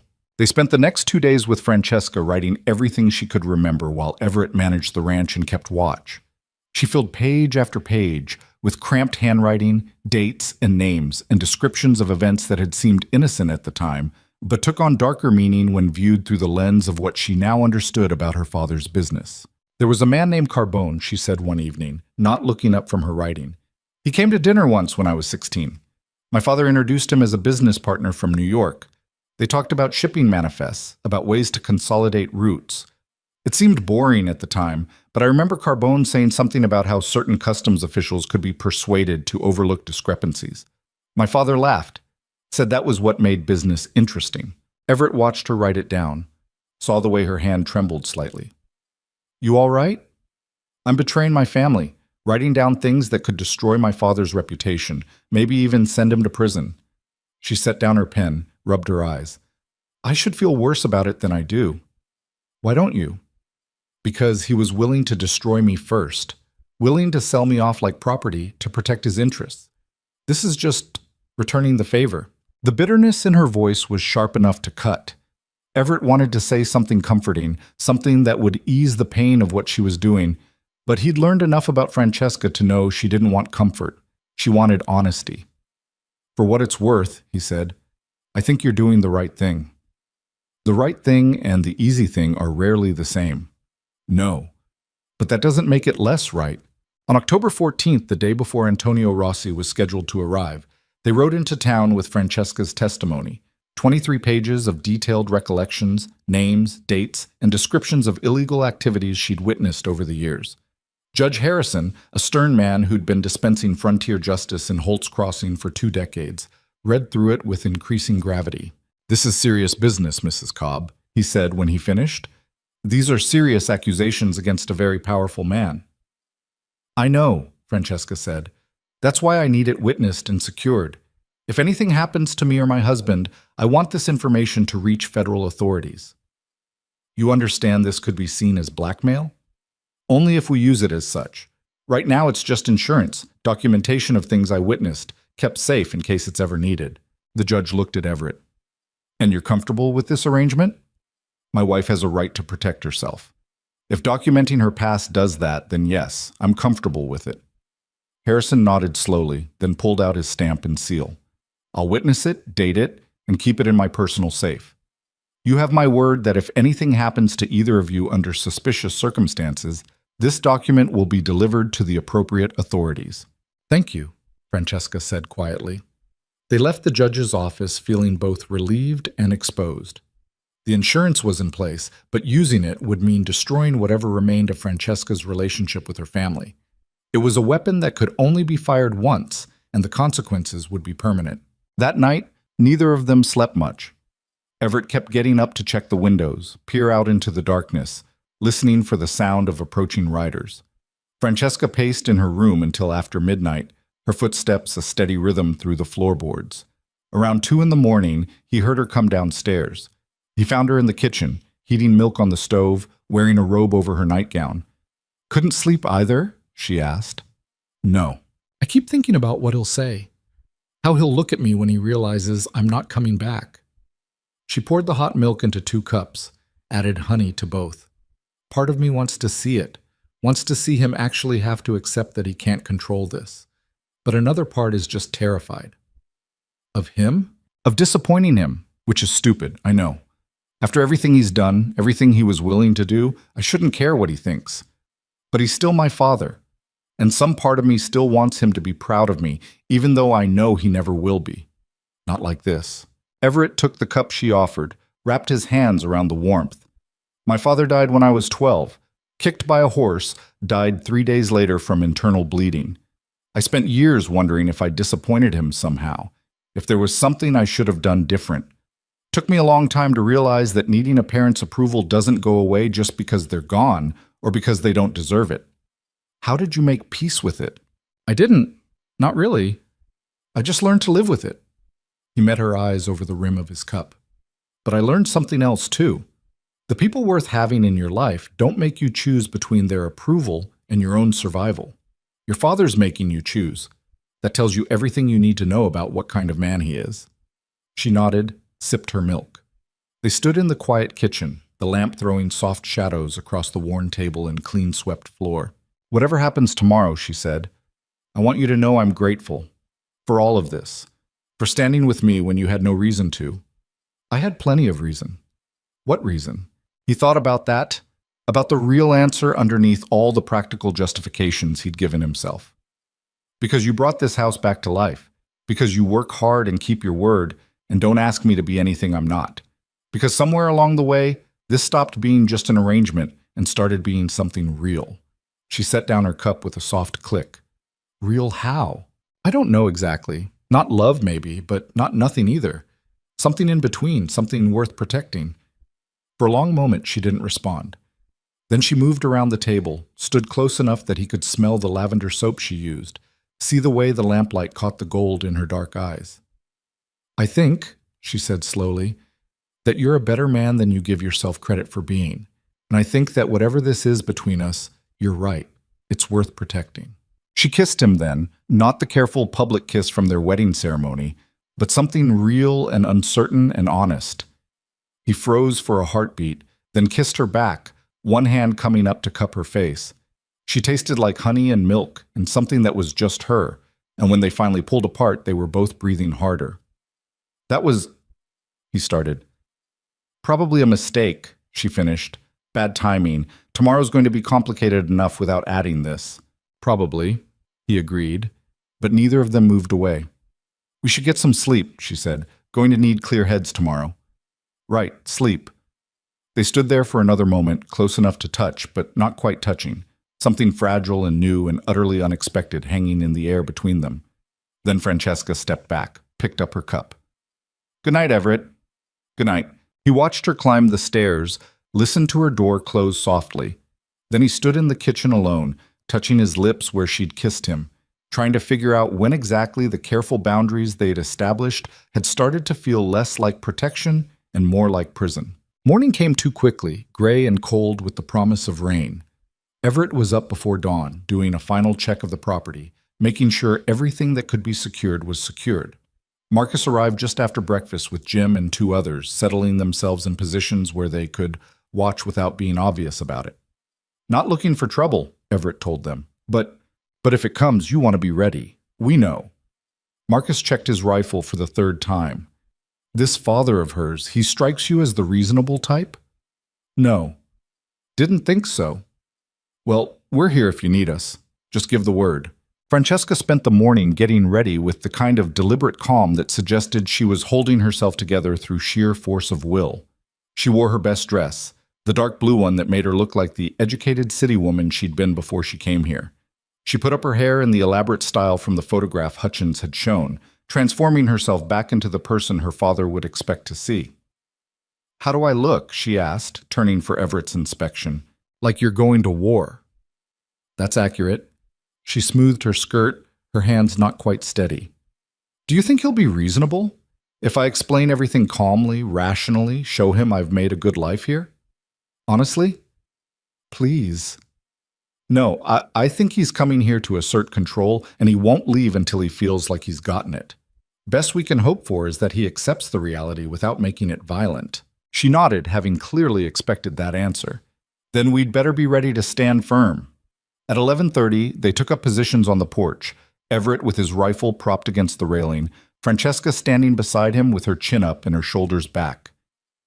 They waited. The riders appeared at 12:45, 4 of them. Everett recognized Reeves in the lead and another of the men from that first confrontation. The third was clearly a lawyer, neat suit and carrying a leather case. And the fourth, Antonio Rossi sat his horse like a man accustomed to being in charge. He was perhaps 60, iron gray hair, and a face that had probably been handsome once but had hardened into something more like granite. Expensive suit, gold watch chain, the kind of casual wealth that didn't need to announce itself because everyone already knew. His eyes, when they found Francesca, were cold and assessing. "Francesca," he said, his voice carrying the same faint accent she had. "I see you've been hiding in the wilderness." "Father," her voice was steady, formal. "This is my husband, Everett Cobb." Rossi's gaze shifted to Everett, dismissive and thorough all at once. "The rancher, how quaint." He dismounted with the help of Reeves, brushing dust from his coat like the dirt of the frontier might contaminate him. "I trust you received my telegram." "We did," Everett said. "Good. Then you understand why I'm here." He turned back to Francesca. "This situation has gone on long enough, my dear. It's time to come home." "This is my home now." "This?" Rossi looked around the ranch with obvious disdain. "This hovel in the middle of nowhere? You were raised for better than this, Francesca. I gave you education, refinement, opportunity. And you threw it away to play house with a dirt farmer?" "Rancher," Everett corrected, his voice level. "And she didn't throw anything away. She chose a different life than the one you planned for her." Rossi looked at him like he was a particularly uninteresting insect. "You will not speak to me about what my daughter chose. She's a child who ran away from her responsibilities. Nothing more." "I'm 28 years old," Francesca said, her voice harder now. "I'm not a child, and I didn't run from responsibility. I ran from being sold off like cattle." "Sold?" Rossi's laugh was sharp and humorless. "Such dramatic language. I arranged a beneficial marriage that would have secured your future. That's what responsible fathers do. Responsible fathers care about their daughter's happiness. You cared about your business interests. Happiness?" He said the word like it was foolish. "You want to talk about happiness? Look at what you've chosen. A broken-down ranch, a man with no prospects, a life of manual labor and poverty. Is this what makes you happy, Francesca?" "Yes," she said simply. "It is." The certainty in her voice seemed to surprise him. He studied her face, looking for the lie, and apparently not finding it. His expression darkened. "Then you're more foolish than I thought." He gestured to the lawyer who opened his case and pulled out documents. "I've had papers drawn up, an annulment on the grounds that this marriage was entered into under false pretenses. You'll sign them, return to Chicago, and we'll pretend this unfortunate episode never happened." "No." "I'm sorry?" "I said no. I won't sign anything. I'm legally married to Everett. I'm staying here, and there's nothing you can do to change that." Rossi's jaw tightened. "Francesca, don't make this difficult. I'm giving you a chance to end this quietly. Preserve what remains of your reputation. But if you insist on defying me, then what?" Everett cut in. "You'll do what exactly? Threaten us? Send more men like Reeves here to intimidate us? We've already been down that road." Rossi's eyes narrowed. "You have no idea who you're dealing with, Mr. Cobb. I have resources, connections, power that extends far beyond this little corner of nowhere. If I choose to make your life difficult, I'll Let me stop you right there." Everett straightened, faced Rossi directly. "Your daughter is my wife. Legal, witnessed, recorded in the county register. She's here of her own free will, and no amount of money or threats changes that. So you can take your annulment papers and your threats and get off my property." The silence that followed was absolute. Reeves's hand drifted toward his gun, but a small gesture from Rossi stopped him. The old man's face had gone very still, very cold. "I see," he said quietly. "You think you can defy me. You think your little ranch and your frontier justice will protect you from consequences." He took a step closer to the porch. "Let me explain something to you, Mr. Cobb. I have spent 40 years building an empire. I have connections in every major city, judges in my pocket, men who owe me favors I can call in. I can destroy you financially, legally, socially. I can make sure no one in this territory will do business with you. I can have this ranch foreclosed on, your cattle seized, your name dragged through every court between here and the East Coast." "You can try," Everett said. "Or," Rossi continued as if he hadn't spoken, "you can be reasonable. Let my daughter go. I'll compensate you for your trouble, even give you enough to buy a better property somewhere else. You walk away clean, and we all forget this happened." "How much?" Francesca asked suddenly. Both men looked at her. "How much are you offering him? What's your daughter's freedom worth in dollars and cents?" Rossi's expression flickered. "This isn't about money." "Yes, it is. It's always been about money with you. Every decision, every arrangement, every relationship measured by what it adds to your empire." Her voice was shaking now, but not with fear, with rage. "So tell me, Father, what's the price? How much are you willing to pay to get your disobedient daughter back under control?" "Francesca? 10,000? 20? How much is enough to erase the embarrassment I've caused you? To repair the business deal I destroyed by running?"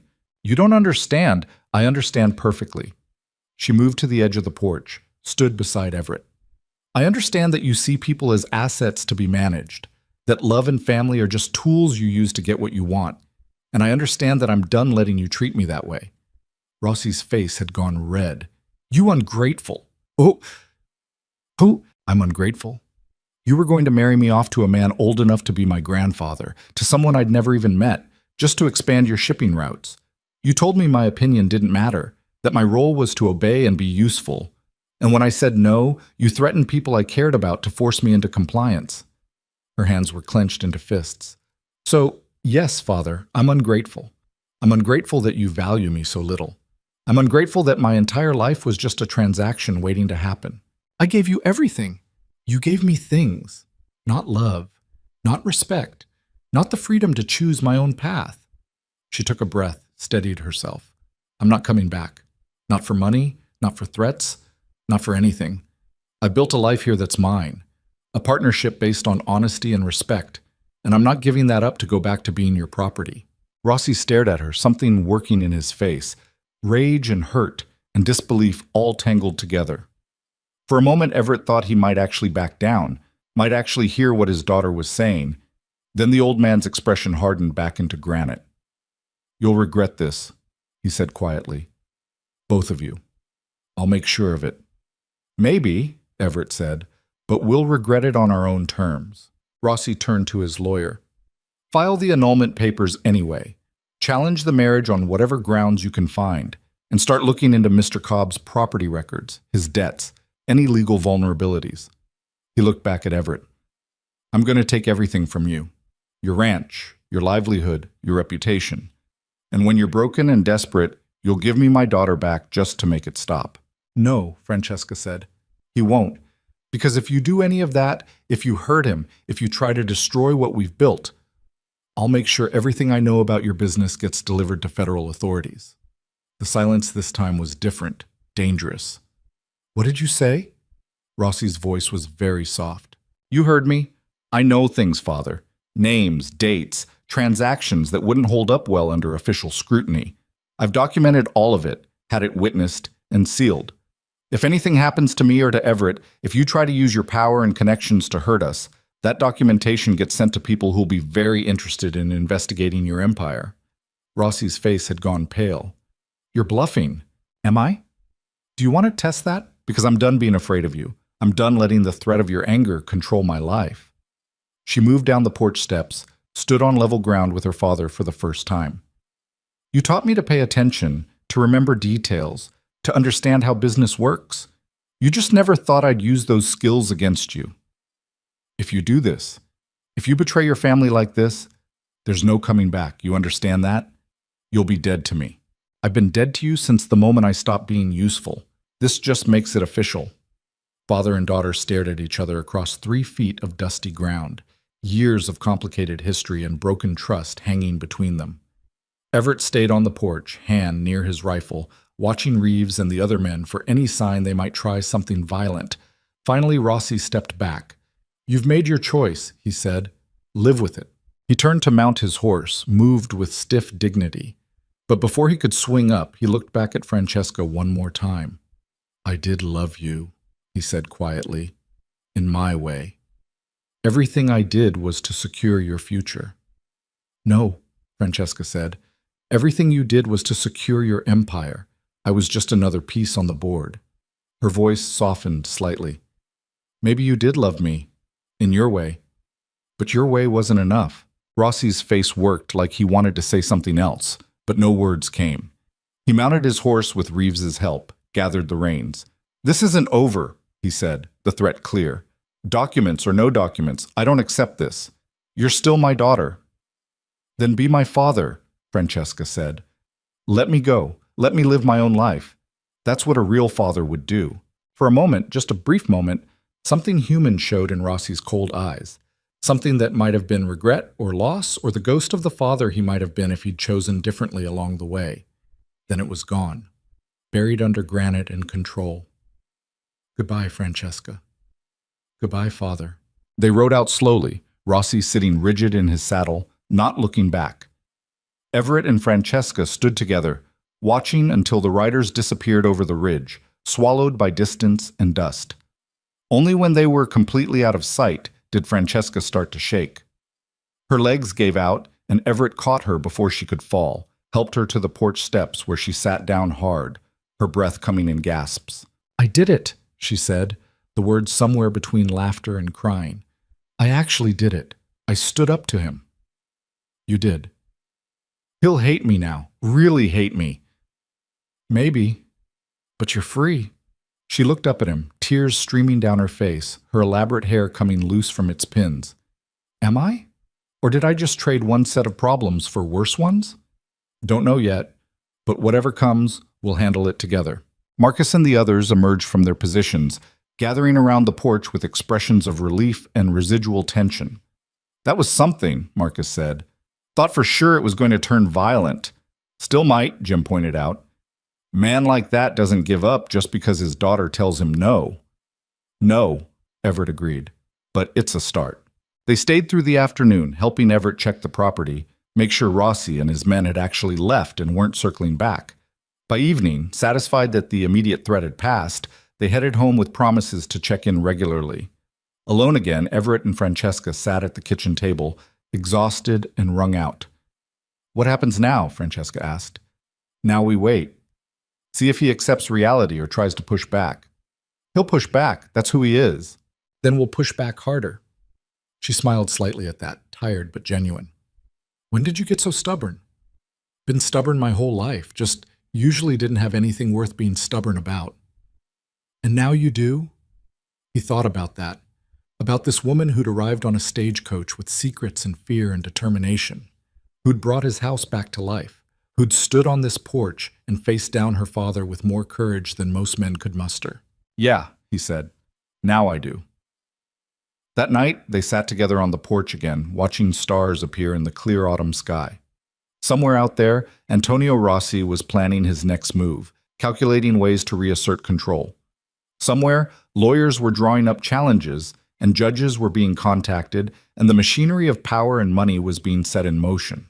But here, on this porch, Everett and Francesca sat close enough that their shoulders touched, drawing comfort from each other's presence, building something that couldn't be bought or bullied or broken by threats.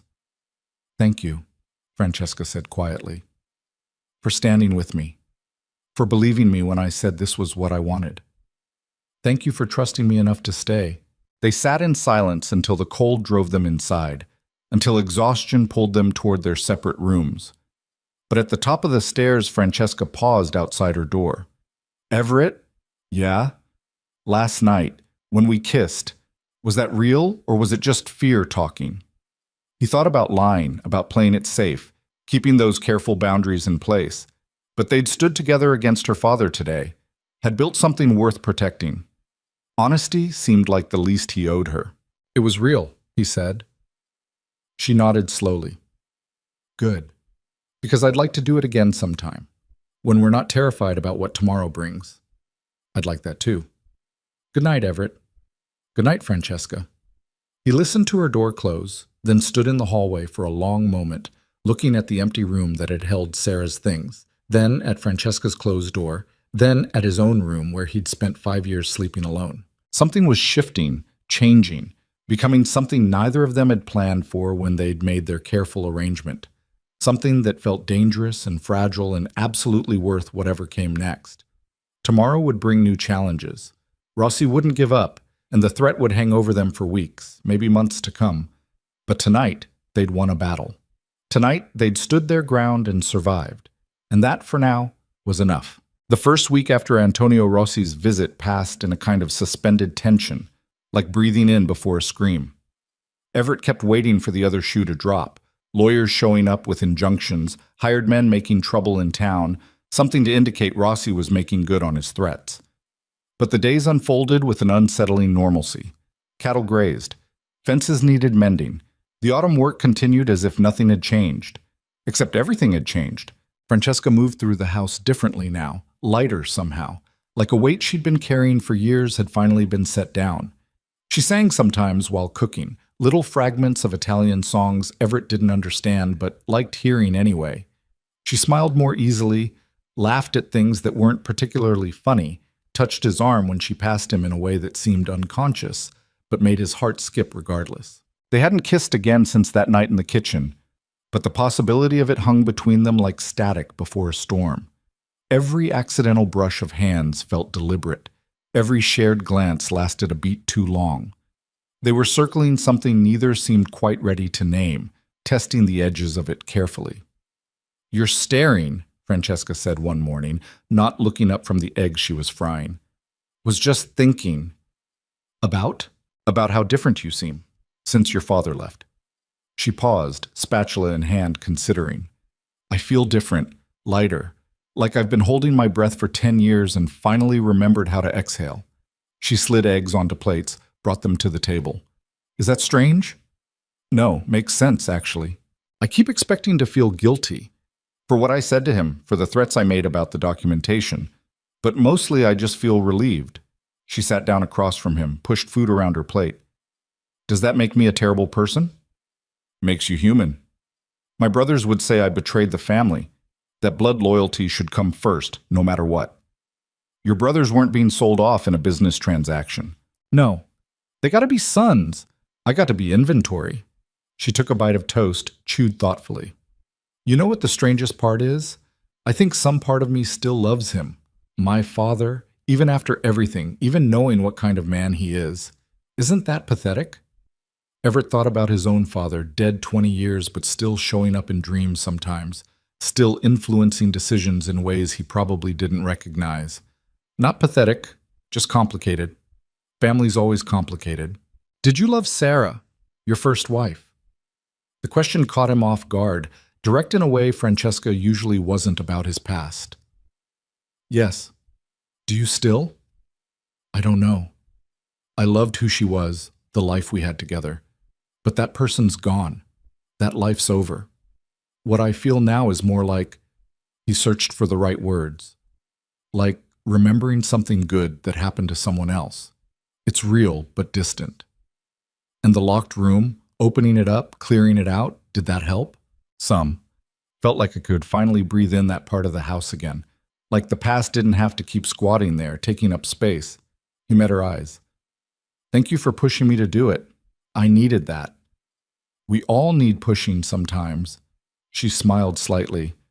"I'm just glad I was here to do the pushing." "Me too." The moment stretched between them, weighted with things unsaid. Then Francesca stood abruptly, started collecting dishes, the spell broken but not forgotten. Marcus rode up mid-morning with news that made the temporary peace feel even more fragile. "Got word from a friend who works the rail line," he said, accepting coffee on the porch. "Says there's been a man in a fancy suit asking questions at the station. Wants to know about land ownership in the area, property deeds, who owes what to whom. Rossi's lawyer, Everett said. That'd be my guess. Looking for leverage, probably.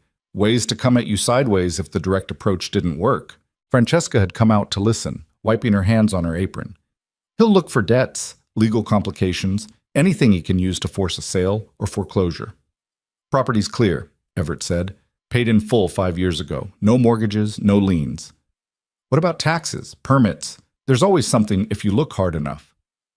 Everything's current. I'm careful about that stuff. Marcus nodded approval. Good. But I'd still suggest talking to Judge Harrison, making sure all your paperwork's in order. Man with Rossi's resources can manufacture problems if he wants to badly enough. I'll ride into town tomorrow, Everett said. Get everything documented and certified. Leave no room for challenge. After Marcus left, Francesca paced the porch, her earlier lightness replaced by the old tension. He's not giving up. I knew he wouldn't, but part of me hoped he'd just accept it and move on. Yes. Stupid, I know. Not stupid. Human. Everett leaned against the railing, watching her pace. Question is, what's his next move? He can't force you back legally. The marriage is legitimate, you're an adult, and you've made your choice clear. So what does he do? He makes it expensive to keep me. Makes your life difficult enough that eventually you decide I'm not worth the trouble. She stopped pacing, looked at him directly. That's what he's counting on, that eventually the harassment and legal challenges and financial pressure will wear you down. He's going to be disappointed then.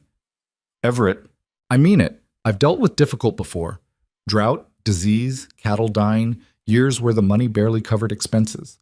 I know how to be stubborn, and I know how to outlast problems that seem bigger than me. She studied his face, looking for cracks in his certainty. You say that now. But months from now, when legal bills are piling up and business gets harder because people are nervous about crossing my father, when it feels like the whole world is pushing against you, will you still feel that way? Ask me then and find out. I'm asking now because I need to know if I should leave before it gets that bad. Give you an out before you're in too deep. He moved to where she stood, caught her hands before she could pull away. You want an out? Here it is. You can leave any time you want. Pack your things, take the wagon, head wherever you think will be safer. I won't stop you, won't hold you to promises made under pressure. That's your choice to make. That's not what I meant. But if you're asking whether I want you to leave, whether I think you're too much trouble or not worth the fight. He held her gaze. The answer's no, to all of it. You're not too much trouble. This is worth fighting for, and I want you to stay. Her eyes shimmered with unshed tears. Why? I've brought you nothing but complications. You've brought me back to life. This house, this place, it was just somewhere I existed before you got here. Now it's a home again. Now I wake up with a reason beyond just getting through another day. So yeah, your father's going to make things difficult. Let him. I'd rather have difficult with you than easy alone. She pulled one hand free, touched his face with trembling fingers. You mean that? I do. Even though we started as a business arrangement, even though this wasn't what either of us planned, especially because of that. We chose this, Francesca. Not your father, not circumstance, not obligation. We chose each other, messy and complicated as it is. She kissed him then, properly this time, without the fear and urgency of that first kiss in the kitchen. This was deliberate, honest, an acknowledgement of what had been building between them since long before they were ready to admit it. He pulled her closer and she came willingly, her arms wrapping around his neck, and for a long moment the world narrowed to just this, the warmth of her mouth, the way she fit against him, the rightness of it that had nothing to do with logic or planning. When they finally broke apart, both breathing hard, Francesca rested her forehead against his. This is going to complicate things, she said. Things were already complicated. True. She pulled back slightly, studied his face. So what now? Do we talk about what this means, or do we just let it be what it is? Yes, he thought about that, about the careful boundaries they'd established, and how thoroughly they'd just demolished them, about what it meant to want someone not despite the complications, but maybe because of them, because they'd chosen to stand together when it would have been easier to stay apart. Let's just see where it goes, he said. No pressure, no expectations beyond what we already promised each other. We're partners first, whatever else comes after. Partners, she repeated, testing the word. I like that. It's honest. It is. They stood together on the porch, her hand in his, watching the sun climb higher in a sky so blue it hurt to look at. Somewhere out there, Antonio Rossi was plotting his next move. Somewhere, lawyers were drawing up challenges and investigators were digging into Everett's past looking for leverage. But here, in this moment, none of that seemed to matter as much as it should. That evening, Francesca moved her things into the room that had been Sarah's, the room they'd spent a day emptying and cleaning. She didn't make a big announcement about it, just started carrying her belongings from one bedroom to the other while Everett was out checking the stock. When he came back and realized what she was doing, he stood in the doorway watching her arrange her brushes on the dresser. You sure about this? He asked. She turned, met his eyes steadily. Are you? Yes. Then I'm sure. She smoothed the quilt she'd brought from her old room, the one she'd made herself during the summer. Unless you'd prefer I stay where I was. No, I want you here. The words felt monumental and simple all at once. Just wanted to make sure you wanted it too. I do. She moved to him, took his hands. I know this room has history. I know it meant something to you before, but maybe it can mean something different now, something new. He looked around the space, seeing it through different eyes. Where before it had been a shrine to grief, now it was just a room, walls and windows and furniture waiting to be filled with new memories.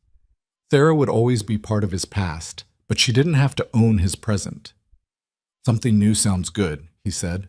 That night they lay together in the darkness, not making love. Neither of them quite ready for that, but just being close, learning the shape and warmth of each other. Francesca's head rested on his chest, her breathing gradually slowing into sleep, while Everett stared at the ceiling and tried to process how completely his life had changed in the space of 6 months. Feuds. He'd ordered a wife like ordering seed from a catalog, practical, functional, emotionally safe. Instead, he'd gotten Francesca, who was complicated and fierce and nothing like safe, who'd brought danger and purpose and feeling back into a life he'd carefully numbed, who'd made him want things he'd convinced himself he didn't need anymore. Thank you, he whispered into her hair, not sure if she was still awake. For what? Her voice was drowsy but alert. For answering my advertisement, for getting on that stagecoach, for staying. She shifted, propped herself up to look at him in the dim moonlight filtering through the curtains. Thank you for being exactly who you said you'd be, for not expecting more than you promised, but giving more anyway. That's just called being decent. Maybe. But decent is rarer than it should be, especially in men with power over women. I don't have power over you. No. You have power with me. There's a difference. She kissed him softly, then settled back against his chest. That's what makes this work. He held her until she slept, then for a long time after, listening to the house settle around them, the familiar creaks and sighs of wood and wind. Outside, the prairie stretched dark and vast under stars that had witnessed 1,000 stories of people trying to build lives against impossible odds. He was just one more, he supposed. One more stubborn fool who decided that wanting something was worth fighting for it. Morning brought a telegram, delivered by a ranch hand Marcus had sent over. The message was brief and ominous. Legal challenge filed. Stop. Marriage annulment proceedings begun. Stop. Hearing scheduled county court, November 2nd. Stop. Judge Harrison, stop. Francesca read it over Everett's shoulder, her body going tense against his. He's actually doing it, trying to invalidate our marriage through the courts. On what grounds? Does it matter? He'll manufacture something, claim I was coerced, or that you misrepresented yourself, or that the marriage was fraudulent from the start. She moved away, started pacing, her default response to stress. He has lawyers who specialize in this kind of thing. They'll find an angle. Then we'll fight it, get our own lawyer, present our case. With what money? Good lawyers are expensive, Everett, and he can afford to drag this out for years if he wants to. Can you? He couldn't, and they both knew it. The ranch made enough to sustain itself with a bit left over for savings, but legal battles weren't in the budget. A prolonged court fight could bankrupt him even if he won. So what do you suggest? He asked, hearing the frustration in his own voice. Just give up? Let him win because we can't afford to fight? No, but we need to be strategic. She stopped pacing, faced him. The documentation with Judge Harrison, that's our leverage. Maybe it's time to remind my father what happens if he pushes too hard. You want to threaten him? I want to make him understand the cost. He thinks he can bully us through the legal system because he has more resources. But if we remind him that we have information that could destroy everything he's built, she shook her head. I hate this. Hate that it's come down to mutually assured destruction, but he's not giving us a choice. Everett thought about that, about the line between self-defense and blackmail, about how quickly principles could get compromised when survival was on the line. If we do this, if we really threaten him with exposure, there's no taking it back. It'll be open warfare. It's already warfare. He just hasn't admitted it yet. She moved to the window, looked out at the ranch she'd helped bring to life over the summer and fall. I don't want to destroy my father. Whatever he is, he's still the man who raised me, who taught me things, who gave me the education and skills I'm using now to fight him. But I won't let him destroy this either, not when we've built something real here. Then we send a message. Make it clear that the legal challenges need to stop. How? He thought about it, about the way men like Rossi operated through intermediaries and carefully maintained distance. The man himself probably hadn't even filed the paperwork. His lawyers had done it, insulated him from direct involvement. To get through to him, they'd need to be direct in a way that couldn't be ignored or delegated. We go to Chicago, Everett said. Face to face, bring copies of the documentation, lay it out plain, give him a choice, drop the legal challenges and leave us alone, or we release everything we have to the authorities. Francesca turned from the window, her expression uncertain. That's a risk, going into his territory where he has all the power and connections. Staying here and fighting through lawyers is also a risk. At least this way we control the confrontation, and we show him we're not afraid. I am afraid, though. Me too, but we can be afraid and still do it. She considered him for a long moment, then nodded slowly. All right, we go to Chicago. We end this one way or another. They spent 2 days preparing. Marcus agreed to watch the ranch with a couple of the hands who'd helped during Rossi's visit. Judge Harrison provided certified copies of Francesca's documentation, sealed and notarized with instructions that if anything happened to either of them during the trip, the originals would be immediately forwarded to federal authorities. It was insurance, but it felt fragile, a threat only as good as someone's willingness to believe it would be carried out. The train journey east took 3 days, the landscape gradually shifting from open prairie to farmland to the sprawling industry of the Midwest. Francesca grew quieter the closer they got to Chicago, tension building in her shoulders, the lightness of recent weeks fading back into the guarded wariness she'd had when she first arrived. You can still change your mind, Everett said as the city skyline came into view. We can turn around, fight this some other way. No, this needs to happen. She straightened her traveling coat, lifted her chin in that way she had when preparing for battle. Besides, running from him didn't work the first time. Might as well try confronting him directly. They took a hotel room near the business district, modest but clean.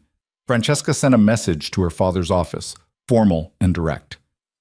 Francesca Rossi Cobb requests a meeting with Antonio Rossi regarding recent legal matters. Tomorrow, 2 p.m., at a location of his choosing. The response came within 2 hours. My office. Come alone. Not a chance, Everett said when she showed him the reply. He won't talk freely if you're there. He'll see it as a negotiation instead of family business. It is a negotiation, and you're not going into his office alone where he has all the control and you have none. Everett, no. His tone was harder than he intended, but he didn't soften it. We do this together or not at all. Those are the terms. She looked like she wanted to argue, but something in his expression must have convinced her. She sent another message.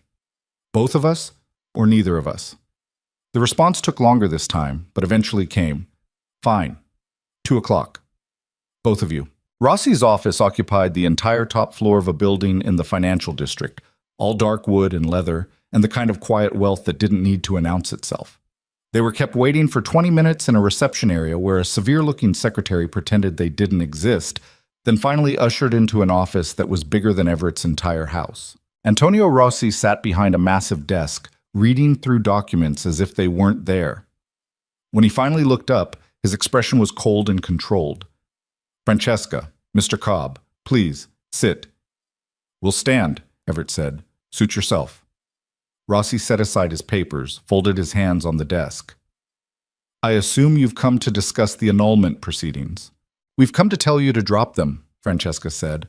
All of them. The legal challenges, the investigations, whatever else you've set in motion. And why would I do that? Because we have documentation of your illegal activities, names, dates, transactions that would be very interesting to federal investigators. Drop the challenges, leave us alone, and that documentation stays sealed. Keep pushing, and it gets released. Rossi's expression didn't change, but something flickered in his eyes.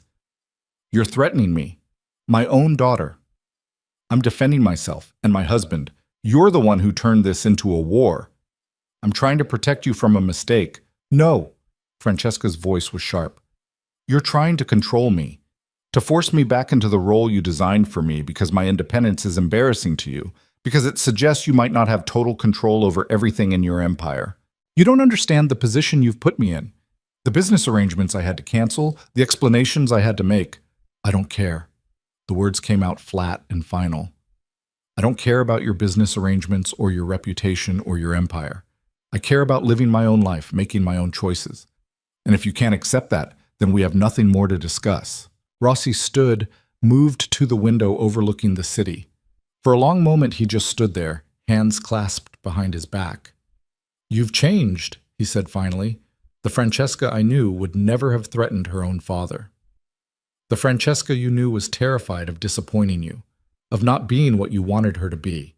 That Francesca is gone. And this is better? Playing house with a rancher, threatening your family, burning bridges you might need someday? Yes, because at least it's honest, at least I'm choosing it. Rossi turned back to face them, his expression unreadable. And you, he said, looking at Everett, what do you get out of this arrangement? A woman who brought you nothing but trouble? Who's made you enemies you didn't need? I get a partner, Everett said simply. Someone who works as hard as I do, who keeps her word, who makes my life better just by being in it. That's worth more than avoiding trouble. Sentimental nonsense. Maybe, but it's my nonsense to believe in.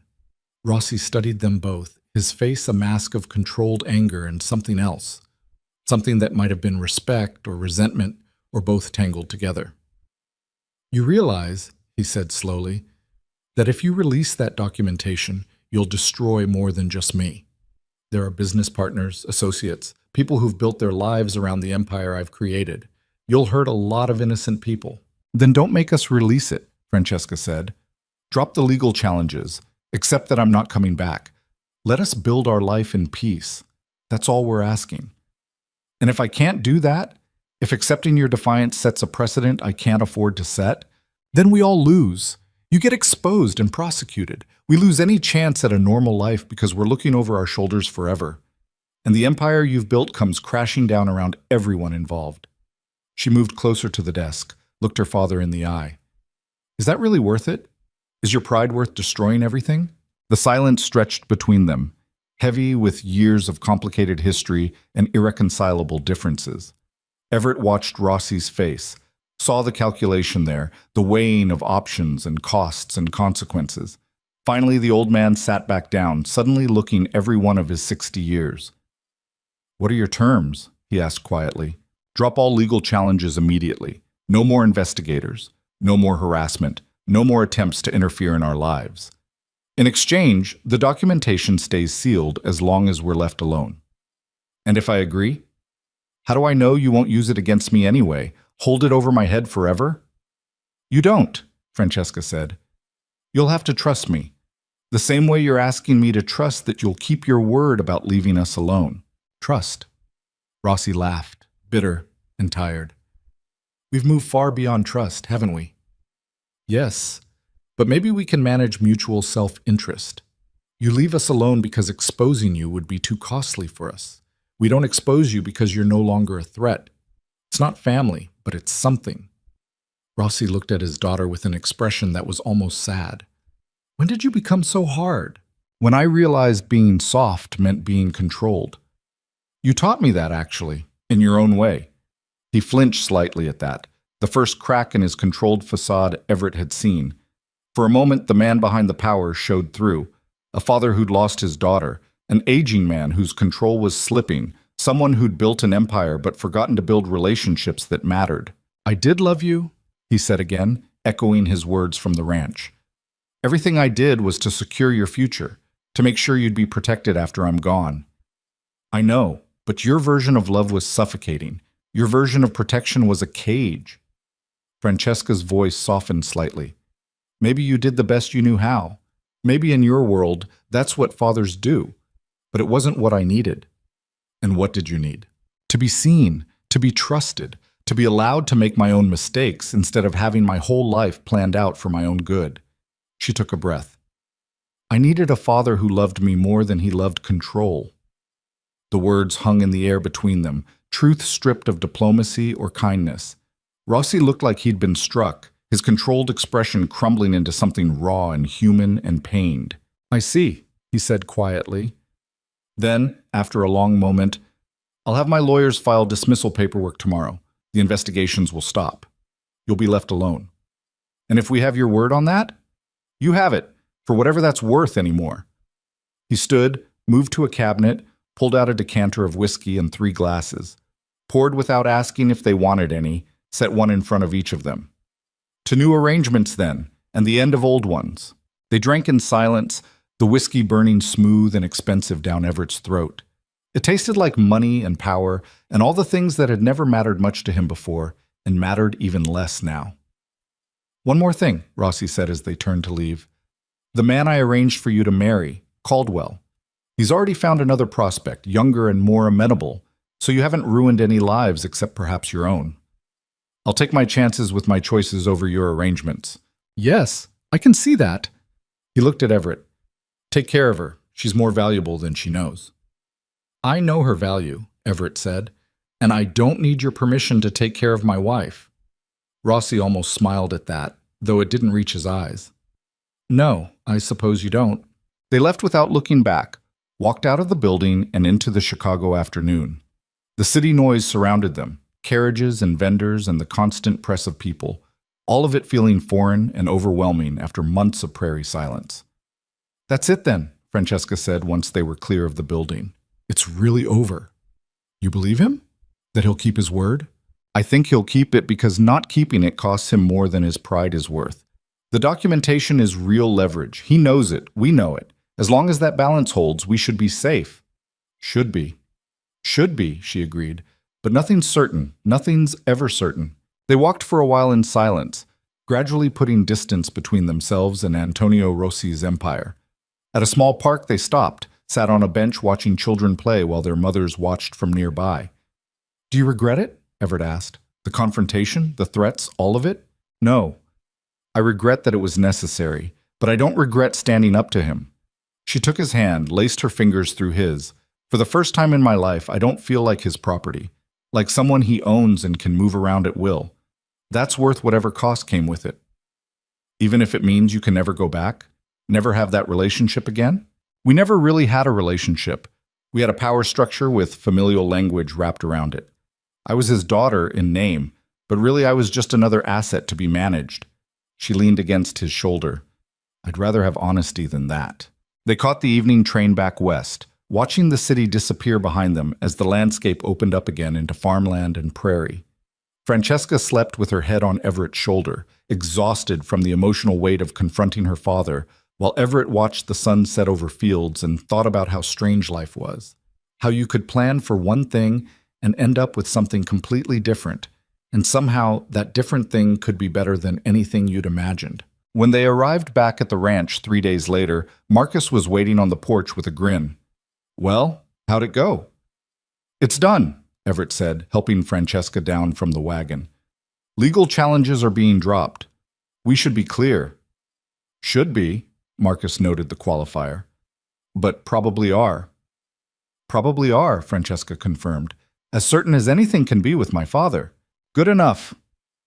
Marcus helped unload their bags. "Place ran smooth while you were gone. Had to chase off a coyote that was eyeing the chickens, but other than that, no trouble." After he left, Everett and Francesca stood in their kitchen, surrounded by the familiar smells of home, coffee and wood smoke, and the faint scent of lavender from the sachets she'd made and hung in the windows. It felt like sanctuary, like safety, like everything a home should be. "We made it," Francesca said, wonder in her voice. "We actually made it through." "We did. So what now?" He pulled her close, kissed the top of her head. "Now we live. Build the life we fought for. See what happens when we're not constantly looking over our shoulders." She tilted her face up to his, and in her eyes he saw hope and relief and something deeper, something that looked like it might grow into love given time and care and the space to breathe. "I like the sound of that," she said. "Me too."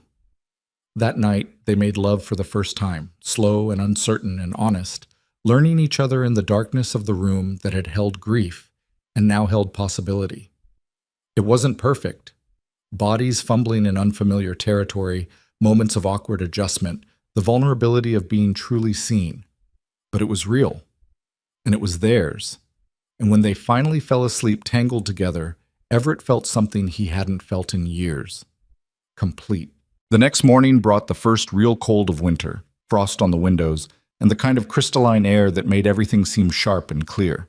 They worked together through the day, preparing the ranch for the season ahead, moving through familiar routines that had become comfortable over months of practice.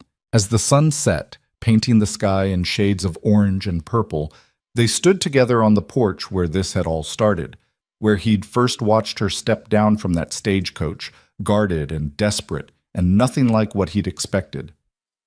"Thank you," she said quietly. "For what?"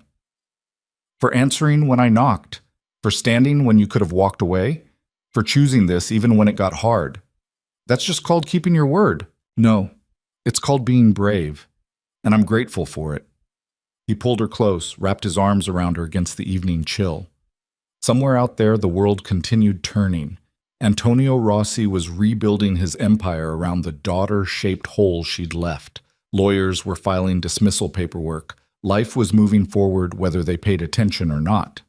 But here, in this moment, on this porch, with this woman in his arms and a future stretching out ahead of them like unmarked territory waiting to be claimed, Everett felt something he'd thought was lost forever. Hope. Real, solid, earned through standing ground and refusing to break. And if that wasn't worth fighting for, he didn't know what was. Winter came hard that year, the kind of cold that felt personal, like the prairie itself was testing whether they had what it took to last.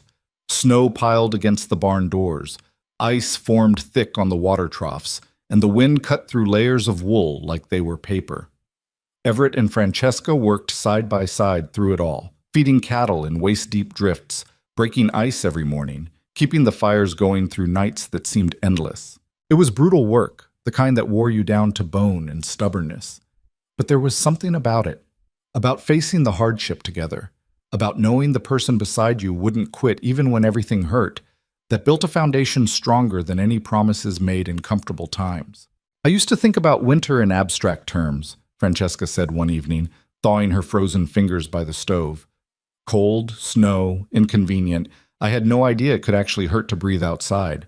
Everett looked up from the harness he was mending, saw her red cheeks and wind-burned nose, the way she'd stripped down to layers of his old shirts because they were warmer than anything she'd brought from her old life.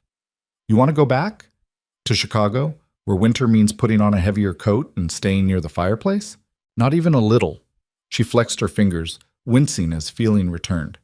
"This hurts, but at least it's honest pain.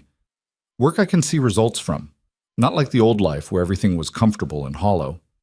"You say that now. Wait until February when the cold hasn't broken in months." "Ask me again in February." She moved to sit beside him, picked up the other half of the harness. "How do you stand it, year after year, knowing winter's coming and it's going to be miserable? Same way you stand anything difficult, one day at a time, and you remember why you're doing it." He worked the leather, hands moving with practiced ease. "Sarah and I, our first winter here, we ran out of firewood halfway through January. Too much snow to get to town, too green to know we should have stocked more. We burned fence posts to stay warm, promised ourselves we'd rebuild in spring." "Did you?" "Every single post. Took all summer, but we did it." He tied off the repair, tested it. "That's the thing about this life. You make mistakes, you pay for them, You fix what breaks, but you keep going. Is that what we're doing? Fixing what broke? He set down the harness, looked at her properly. I think we're building something new. Using pieces of what broke, maybe, but making something different than what either of us had before. She was quiet for a moment, then leaned against his shoulder. I like that better. Fixing sounds like going back. Building sounds like moving forward. Forward it is, then. Christmas came and went quietly, just the two of them. Francesca made a meal that reminded her of holidays from her childhood. Dishes with Italian names Everett couldn't pronounce but ate gratefully. He gave her a new coat he'd ordered from the catalog, heavy wool lined with fleece, practical but well made. She gave him a shirt she'd sewn herself, the stitching neat and careful, his initials embroidered on the cuff. When did you find time to make this? He asked, holding it up to the lamplight. Late at night when you were sleeping. I'm quieter than you think. Apparently. He pulled off his old shirt, put on the new one.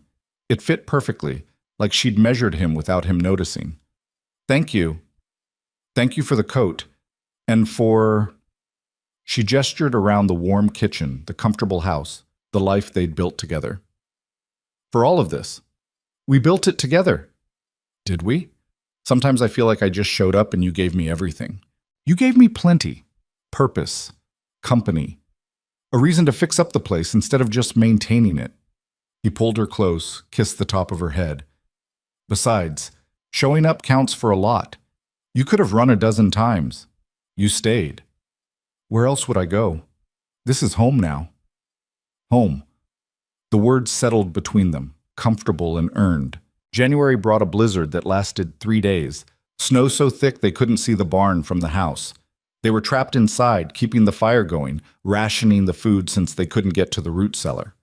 On the second day, huddled together under every blanket they owned, Francesca started talking about things she usually kept locked away. I had a nursemaid when I was little, she said, watching firelight dance across the ceiling. Elena. She was the one who actually raised me while my mother was sick and my father was building his empire. She taught me Italian songs, told me stories about the old country, made me feel loved even when my parents were too busy or too tired. What happened to her? My father dismissed her when I turned 12, said I was old enough to not need a nursemaid, that it was time to focus on proper education and social training. I cried for a week, but he wouldn't change his mind, said I needed to grow up, stop being sentimental about staff. Her voice went flat. That was the first time I understood that loving people didn't matter to him. Only usefulness did. Everett tightened his arm around her. Did you ever see her again? Once. Years later, I ran into her at a market. She was working for another family, had gotten married, seemed happy. We talked for maybe 10 minutes before her employer called her away. She hugged me and said she'd always wondered how I turned out. Francesca's voice cracked slightly. I wanted to tell her I turned out broken, that I'd learned her lesson about love not mattering, and I'd spent years being exactly what my father wanted, useful and obedient and empty, but I just smiled and said I was fine. You're not broken. Maybe not anymore, but I was, for a long time. She shifted to look at him. That's what you gave me, Everett, not just safety or a place to hide. You gave me permission to be a whole person again, to want things and build things and matter for more than what I could provide. You always mattered, not to the people whose opinions I thought counted. She traced patterns on his chest, her touch light and thoughtful. My father saw an asset. The man he wanted me to marry saw a connection to power. Even the people who were kind to me, they saw the boss's daughter, someone to be careful around. Nobody just saw Francesca.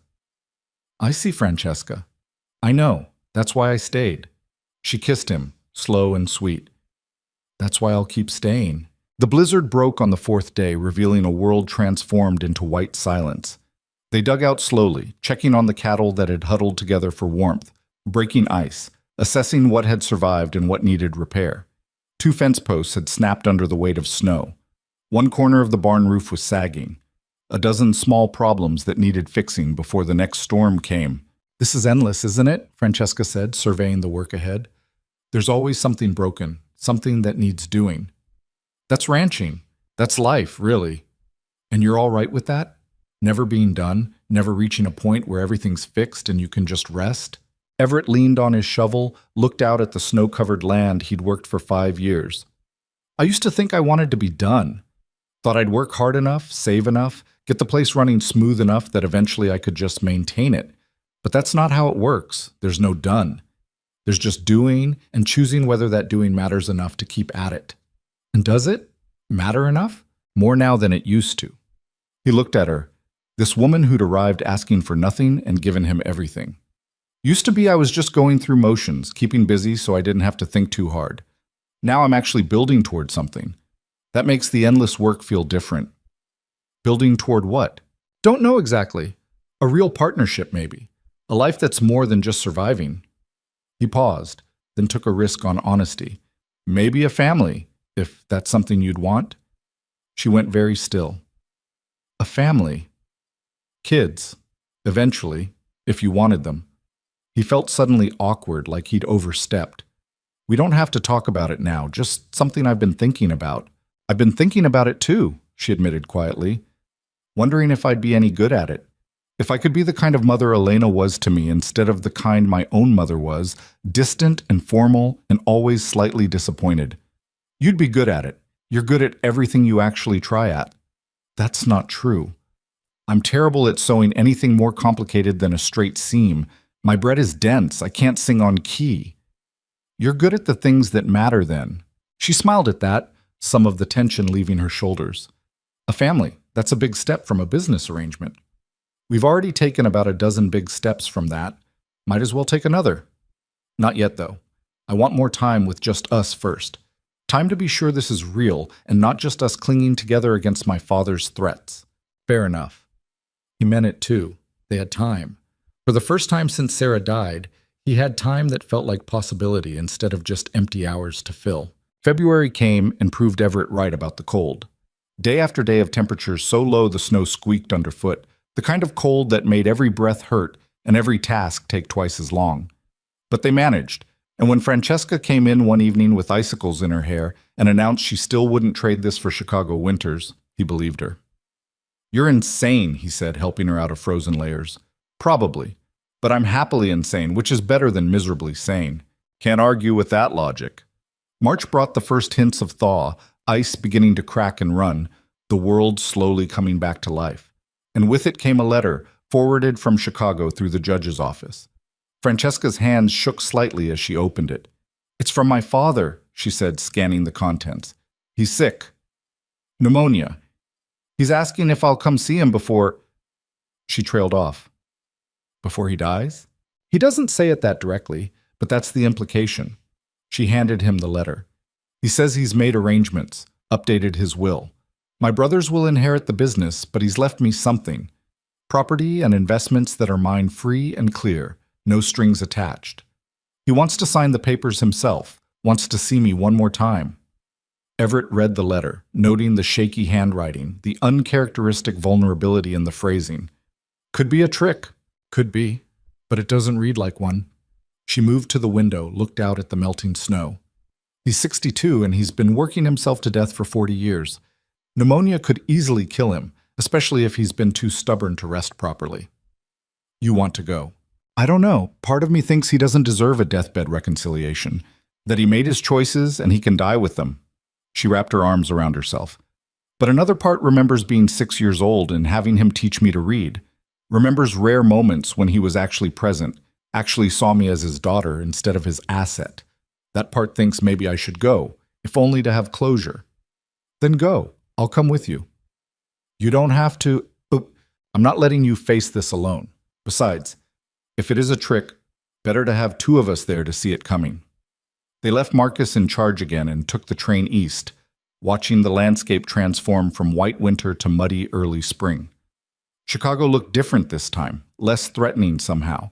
Just a city where a man was dying and his daughter was coming to say goodbye. Antonio Rossi looked terrible.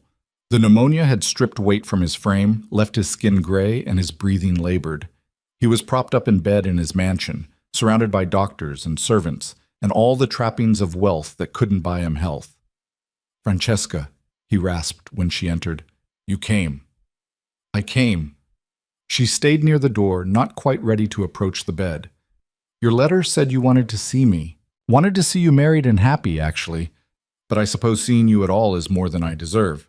He gestured to Everett. Mr. Cobb, thank you for allowing this visit. It wasn't my decision to allow. It was hers to make. Yes. I'm learning that lesson rather late.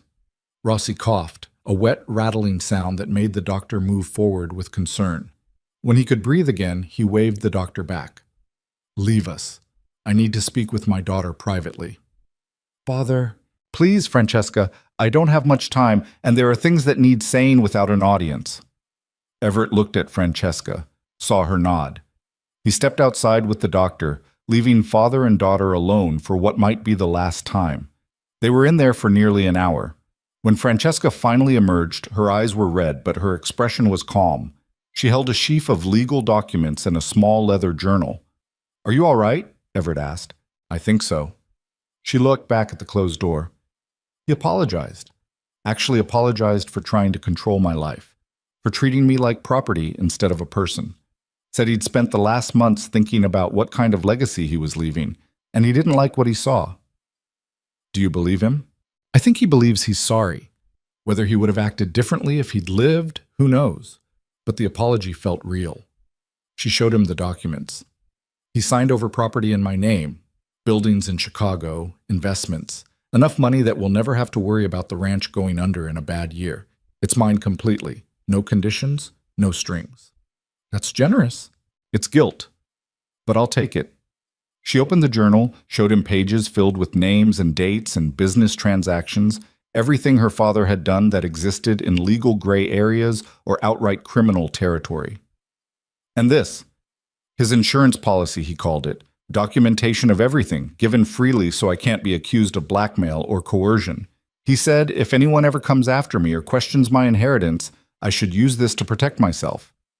He's protecting you. In his way. Finally, she closed the journal, held it carefully. He also said he was proud of me, for standing up to him, for choosing my own path, for being stronger than he raised me to be. Said I reminded him of my mother, before the sickness took her spirit along with her health. That's something, at least. It is. She leaned against him, tired, and wrung out, Can we go home now? I want to go home. They stayed in Chicago 3 more days. Antonio Rossi died on the second night, quietly in his sleep, surrounded by family he'd alienated and wealth he couldn't take with him. Francesca attended the funeral, stood dry-eyed through the service, accepted condolences from people who barely knew her and brothers who looked at her with resentment and confusion in equal measure. He left you property, the eldest brother said after the service, his tone accusing. Independent property, not tied to the family business. Yes. Why? You turned your back on the family, refused your responsibilities. I refused to be sold off in a business deal. That's not the same as refusing family. She straightened her black dress, met her brother's eyes without flinching. Father and I made peace before he died. If you have a problem with his decisions, take it up with his grave. You're not welcome here, not at family gatherings, not in family business. You made your choice. I did, and I'm comfortable with it. She took Everett's arm. Give my regards to your wives. I hope they're treated better than Father intended to treat me. They left the funeral and the family and the empire behind, heading back west toward the ranch that had become more real to Francesca than anything in her old life. On the train, she leaned against the window and watched the landscape change, her hand resting on her stomach in a way that seemed unconscious. Are you all right? Everett asked. I'm fine, just tired. She turned from the window, looked at him with an expression that was part exhaustion, part relief, part something else. And possibly pregnant. The words hung in the air between them, enormous and impossible to take back. Possibly? He managed. I'm late. Not by much, but enough to wonder. And I've been feeling strange in the mornings. Could be stress from everything with my father, or it could be... She trailed off, let the implication finish the sentence. Everett felt his heart hammering against his ribs, feelings too complicated to name flooding through him all at once. Fear and hope and terror and joy all tangled together until he couldn't separate them. How do you feel about it? He asked carefully. Terrified, excited, completely unprepared. She took his hand, laced her fingers through his. I said I wanted more time with just us, and I meant it. But if this is happening, if there's a baby coming, then I'm glad it's ours. Glad it's happening in the life we chose, instead of the one my father tried to force me into. We don't know for sure yet. No, but either way, the possibility is real now. We can't unknow it. They spent the rest of the journey talking through what it would mean, a baby in the house that had been so quiet for so long, sleepless nights, and endless work, and the kind of vulnerability that came from loving something completely helpless. It was terrifying. It was also exactly right in a way Everett couldn't quite explain. By the time they reached the ranch, Francesca was certain. The pregnancy was real, and in roughly 7 months they'd be parents. "We need to expand the house," she said, walking through rooms with new eyes. "The baby can't sleep in our room forever. We'll need a nursery. We've got time." "Not as much as you think. Winter will be here again before we know it, and I'm not trying to build additions when I'm 8 months pregnant." "Fair point." He looked around the house, seeing it through her eyes. Functional, but small, every room already spoken for. "Could add on to the back, put in a proper nursery with good light, maybe expand the kitchen while we're at it." "That's a lot of work." "Good thing we've got Marcus and his friends, and money now, thanks to your father's guilt." He caught her hand, pulled her close. "We can do this, Francesca. All of it. I know. I'm just scared I'll mess it up. That I'll be like my mother, distant and cold and more interested in maintaining appearances than actually loving my child." "You won't be. You couldn't be if you tried. How do you know?" "Because you're already worried about it. Because you care enough to be scared. That's not something your mother would have done." She rested her head against his chest, let him hold her while she processed everything that had changed in the space of a week. Her father was dead. She was wealthy in her own right. She was pregnant. The life she'd built was becoming permanent in ways that couldn't be undone even if she wanted to. "Thank you," she said quietly. "For what?" "For not running when I showed up with all my complications. For standing with me when it got hard. For building this life with me instead of just letting me live in yours." "That's just called being decent." "No, it's called being extraordinary. You just don't realize it because you think decent is the baseline." She pulled back to look at him. "Most men would have sent me back to my father the minute trouble started. You chose differently, over and over, even when it cost you. You would have done the same for me." "I would now. I'm not sure I would have at the beginning. I was too scared, too focused on survival." She touched his face, gentle and honest. "You taught me what it means to stand for something, to care about someone more than you care about being safe. That's not common, Everett. That's rare." He didn't know what to say to that, so he just kissed her, pouring into it everything he couldn't find words for. Gratitude and love and the bone-deep certainty that whatever came next, they'd face it together. Spring came properly after that, the world exploding into green and life. They started work on the addition, Marcus and his friends showing up with tools and lumber and good-natured ribbing about Everett finally filling up his house properly. The work went quickly, everyone pitching in, and by summer's end they had a nursery with windows facing east to catch morning light, a bigger kitchen that didn't feel cramped when 2 people were working in it, and a sense that the house was finally complete. Francesca's pregnancy showed now, a small swell that would become impossible to hide in another month or 2. She worked through it with the same determination she brought to everything, insisting on helping with the addition until Everett physically blocked her from climbing ladders. "I'm pregnant, not made of glass," she protested. "I know, but humor me anyway." "Fine, but I'm not spending the next 4 months sitting idle." "Wouldn't dream of asking you to." Mrs. Henley and the other women in town rallied around Francesca in ways that surprised them both, bringing baby clothes and advice, and the kind of practical support that made community feel real instead of just theoretical. The story of Francesca standing up to her powerful father had made the rounds, transformed in the telling into something almost mythic. She was the mail-order bride who'd chosen frontier hardship over city luxury, who'd defied her family for love, who'd built a life from nothing. It wasn't quite accurate, but it was close enough. And the goodwill it generated meant that when autumn came and Francesca was visibly pregnant and moving slower, there were people who showed up to help without being asked. "I thought small towns were all gossip and judgment," Francesca said one evening after Mrs. Henley had dropped off a basket of supplies. "They are, but they're also help when you need it, and community when you're willing to be part of one." Everett set the basket on the table, started unpacking baby blankets and tiny clothes. You've earned their respect. They see you working hard, not putting on airs, being part of this place. That matters. I like it here, really like it, more than I ever thought I could. She picked up a tiny shirt, held it up to the lamplight. Is it strange that I'm more nervous about being a mother than I was about standing up to my father? No, one was about you. This is about someone else entirely, someone who's going to depend on you for everything. That's terrifying. You're not scared? I'm terrified, but I figure we'll learn together, make mistakes together, figure it out as we go. That's not very reassuring. Would you prefer I lie and say I know exactly what I'm doing? No, I'd prefer honesty. She set down the tiny shirt, moved to where he stood. We're going to mess this up sometimes, aren't we? Make mistakes, do things wrong, fail at parts of it. Probably. But we'll also get things right, and the kid will be loved, which counts for a lot. More than competence? More than perfection, anyway. Kids don't need perfect parents. They need present ones who care. She considered that, seemed to find comfort in it. I can do present. I can do caring. Then we'll be all right. The baby came in early November, a month before the due date they'd calculated, arriving during the first snowstorm of the season.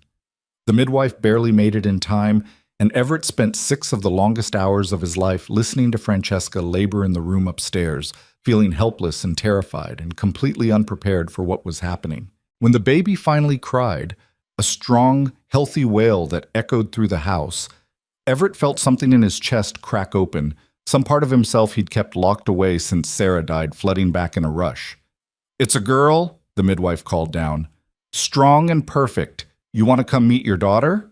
He climbed the stairs on shaking legs, walked into the room where Francesca lay exhausted and radiant, holding a tiny bundle wrapped in blankets. She looked up at him with tears streaming down her face and the biggest smile he'd ever seen.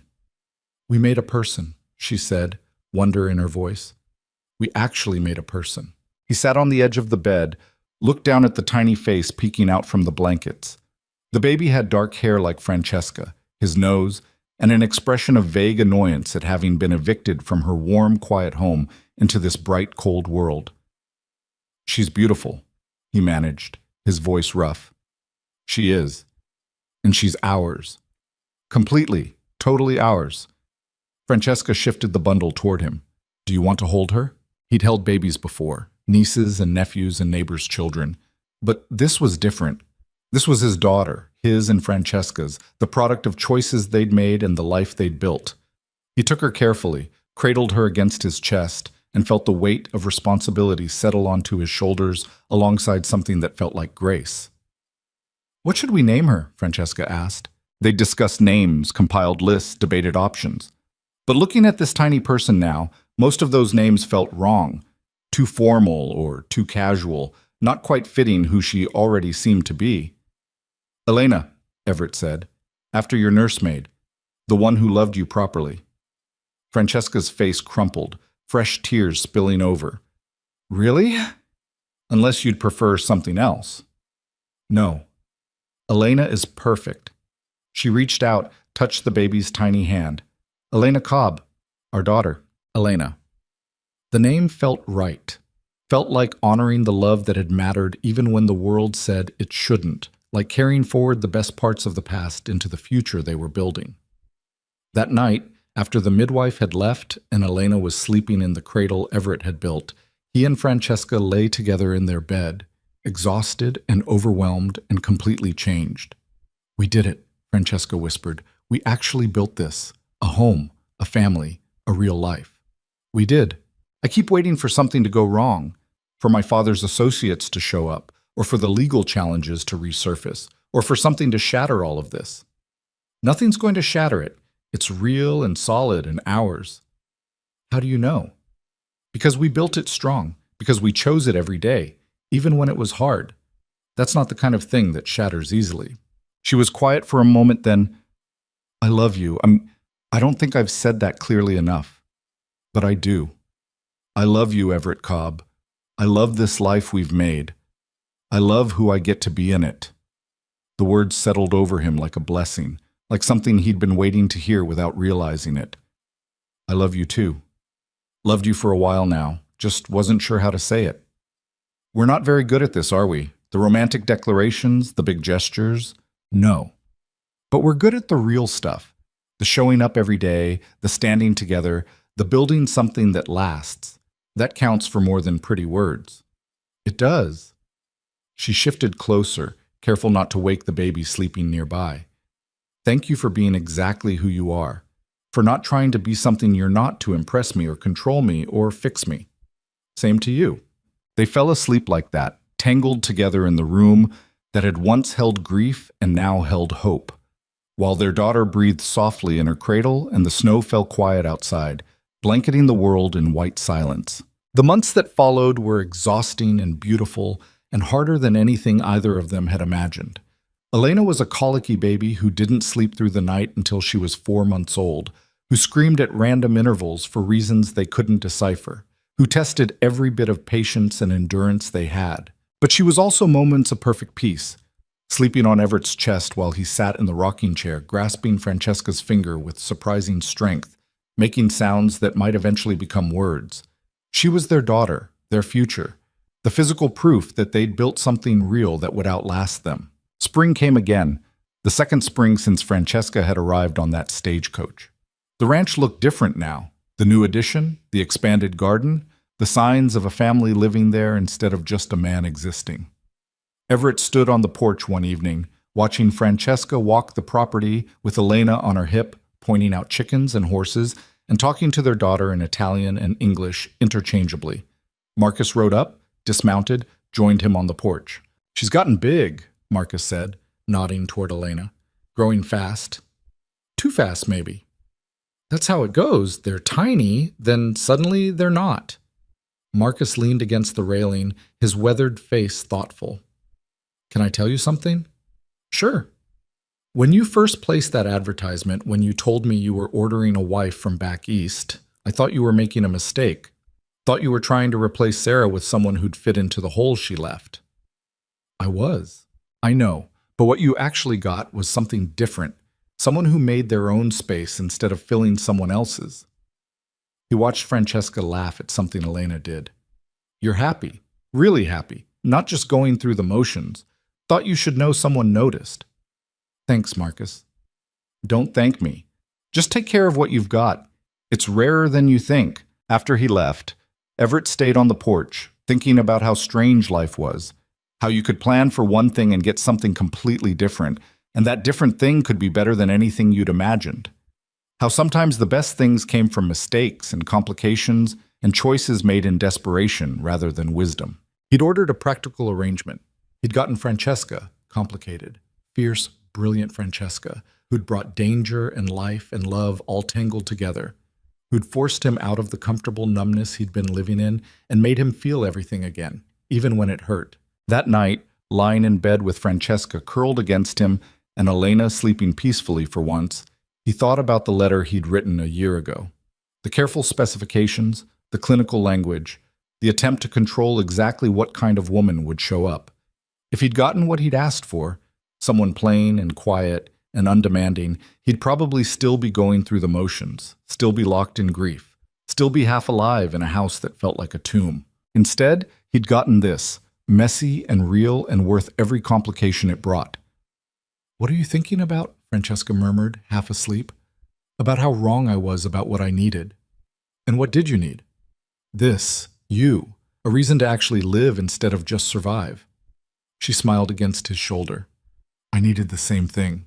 Guess we're lucky we found each other." "Guess so." Lucky. It was one word for it.